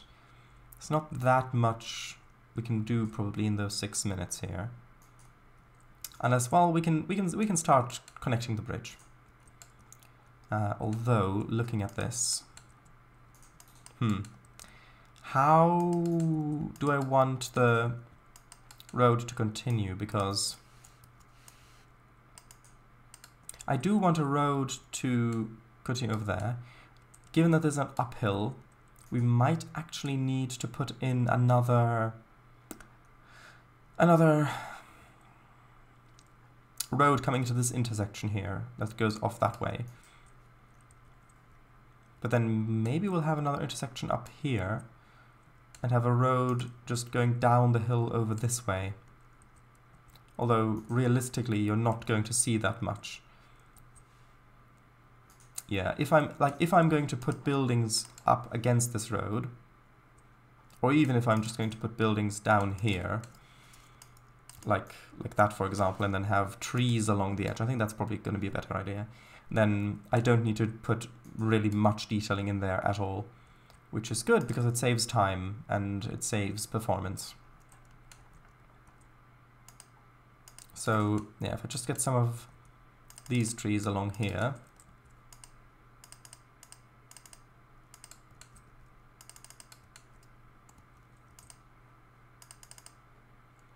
so just sort of like that, then probably a few of these ones along here as well. Just a little bit of added color, which in this case is a good thing, unlike with food often. That one is not the right thing.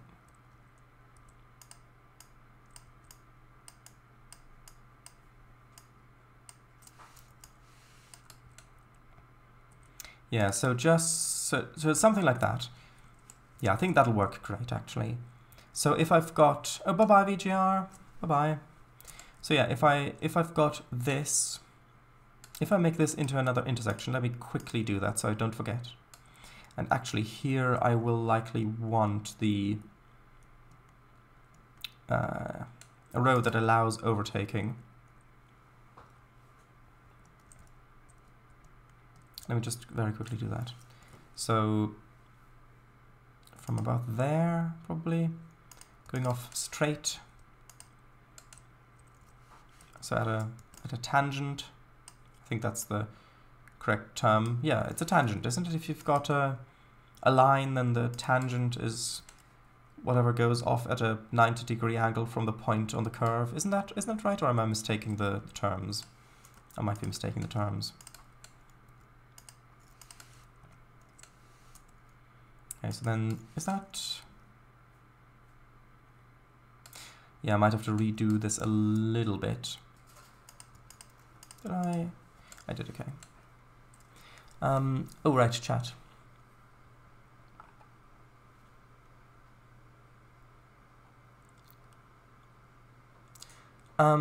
Sharadice. To this day, I'm still of the opinion that once you're more proficient with train car creation for Trainz, you should make a tutorial series on it. That would be immaculately helpful, I'm sure. Immaculately, so you mean without flaw. So it would be without flaw helpful. Flaw as in a thing that's wrong with it. Or without dirt. Yeah, it would be. But the thing is,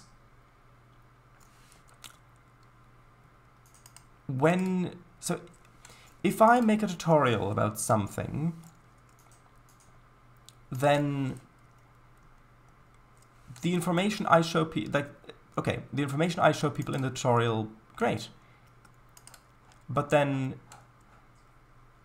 people who are watching the tutorial are people who are still learning, and people who are still learning often have questions. And if something doesn't work, or if something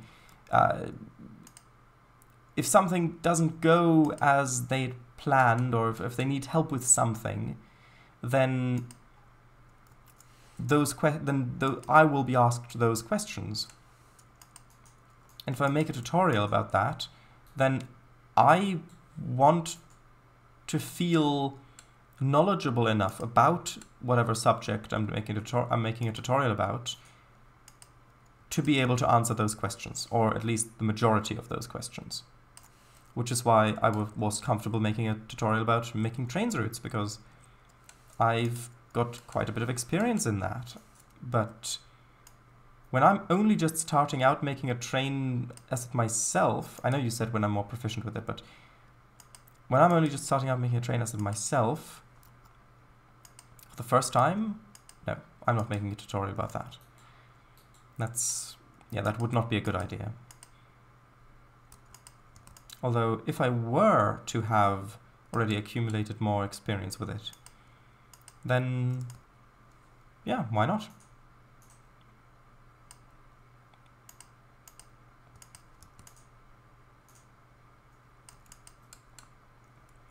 Let's just bring this down to there. And I know that I've not got the round corners on here this time, but I don't actually have round corners on all of my intersections. There are quite a few over in the industrial area that don't have round corners. And in this case, that really is helpful, because otherwise I would have to redo all the like the zebra crossings and stuff like that.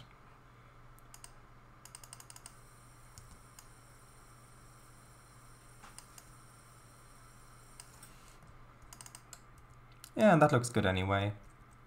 Like if you're just seeing it like that going by, yeah, that's okay. Also, we have gone past 11, so I will quickly refinish this intersection. By that I mean add a... Actually, do I need to add a zebra crossing there, or... yeah, it's gonna be for the best.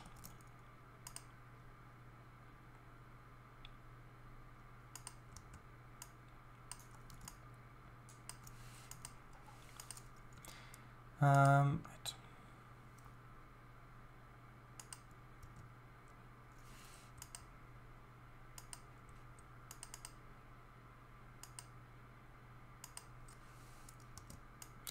Move that over a little bit to about there. Although that is not a straight angle.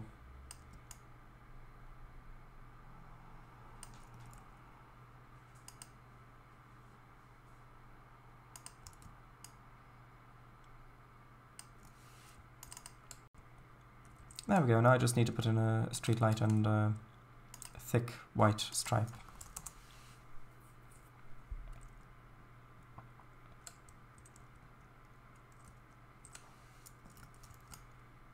Actually, I need to extend this to about there, just so that the yellow stripe comes up a bit further.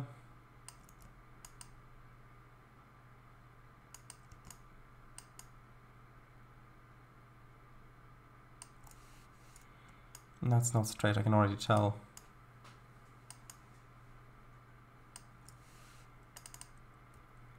That, however, looks pretty good. Now I just need to put in the street light, or traffic light, I mean.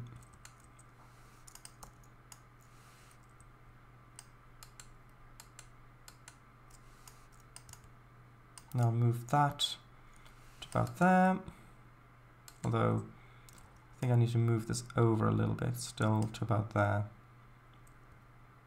A little bit more. That's a bit too much. Only about there. That's good. Right.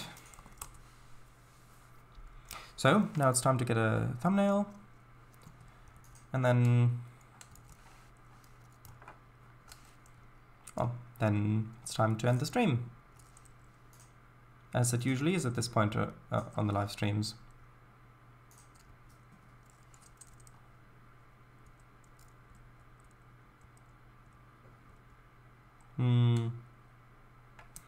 I think I'll increase the render distance slightly for this.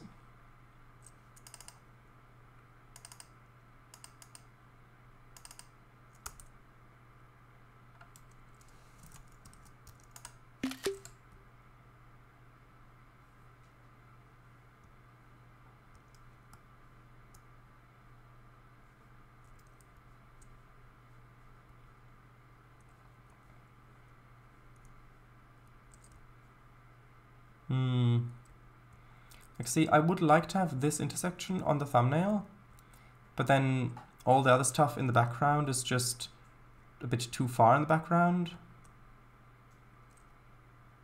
Although maybe something like that.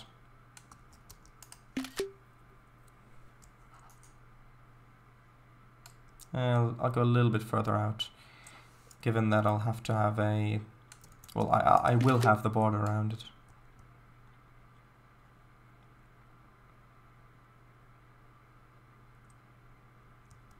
Though sometimes it is a bit better to not already show everything that's been done on the stream on the thumbnail, because otherwise there's really no point in watching the stream or clicking on it at all.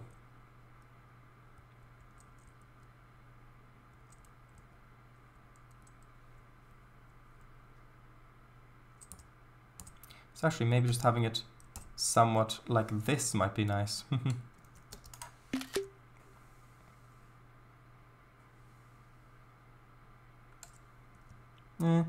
I'll see if I can get one more over there.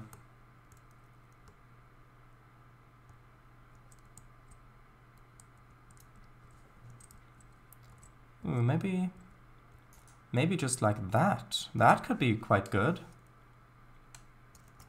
Especially since I haven't put the trees here yet. Maybe a little bit higher up. Maybe just sort of like that. It would look better with shadows as well, but can't put those on at the moment. Yeah, that'll probably be good. So, right, the tutorial. Yes. Right, yellow, stop. Yes.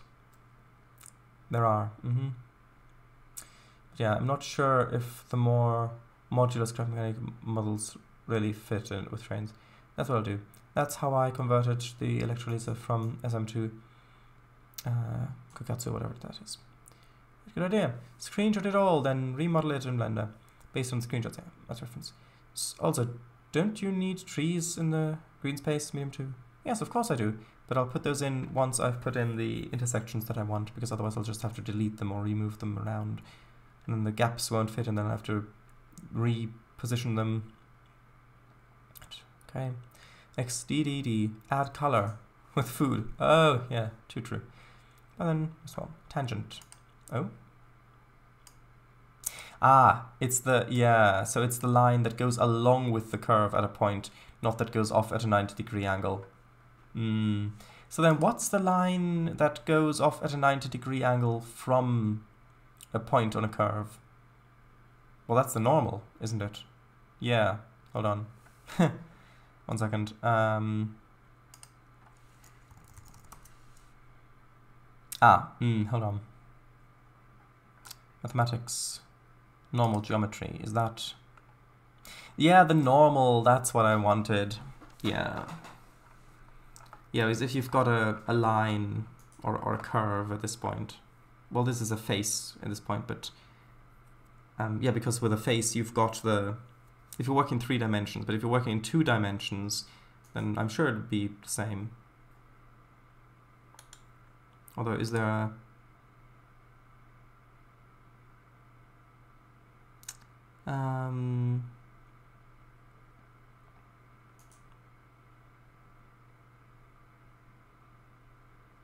Yeah, it looks like that is the right one. Yeah, normal is the one I was looking for. I wanted the road to come off along the normal. Read tutorial stuff. Yeah, true, of course. I didn't mean making the train cut tutorials now, or even while you're developing your first train. I mean later down the road, when you've already made however many of them, and when you are, and feel like you are more proficient at it. Yeah, zebra crossing, agree. Oh, you're back. Taking the dog outside. Okay, well, the stream will end soon, yeah. Perhaps consider placing traffic lights on the opposite side of the intersection so that people stopped still be able to probably see the light while looking straight ahead. Yeah, but that tends to feel a little bit overcrowded here in a lot of the situations, I find.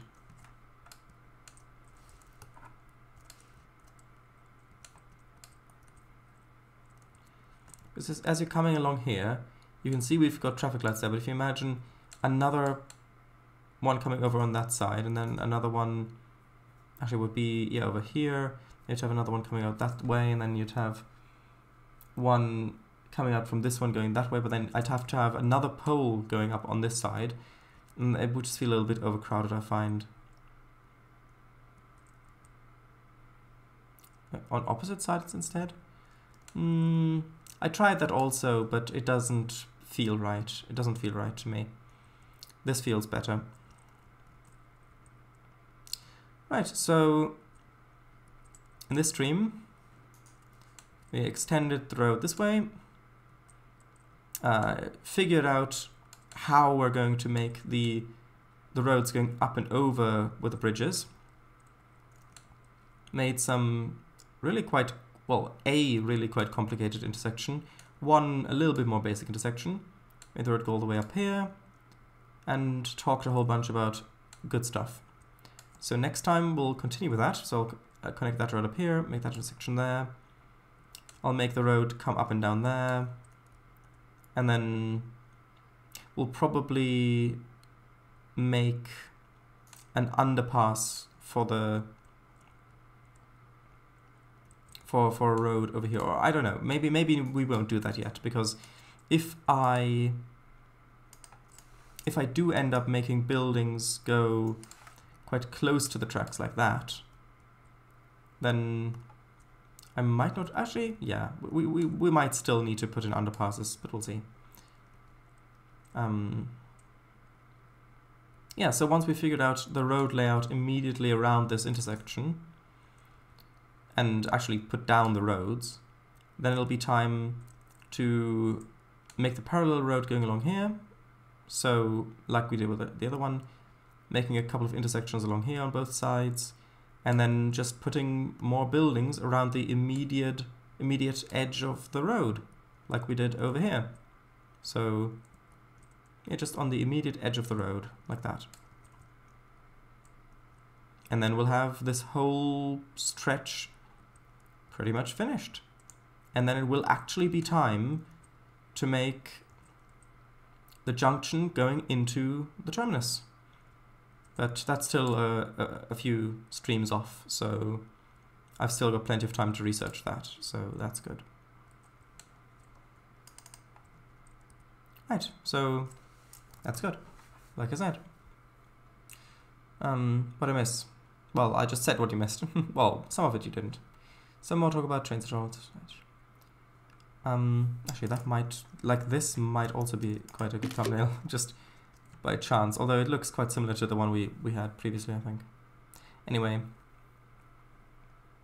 with that, good night, and we will actually continue this tomorrow. So, geez, having a heart attack right now.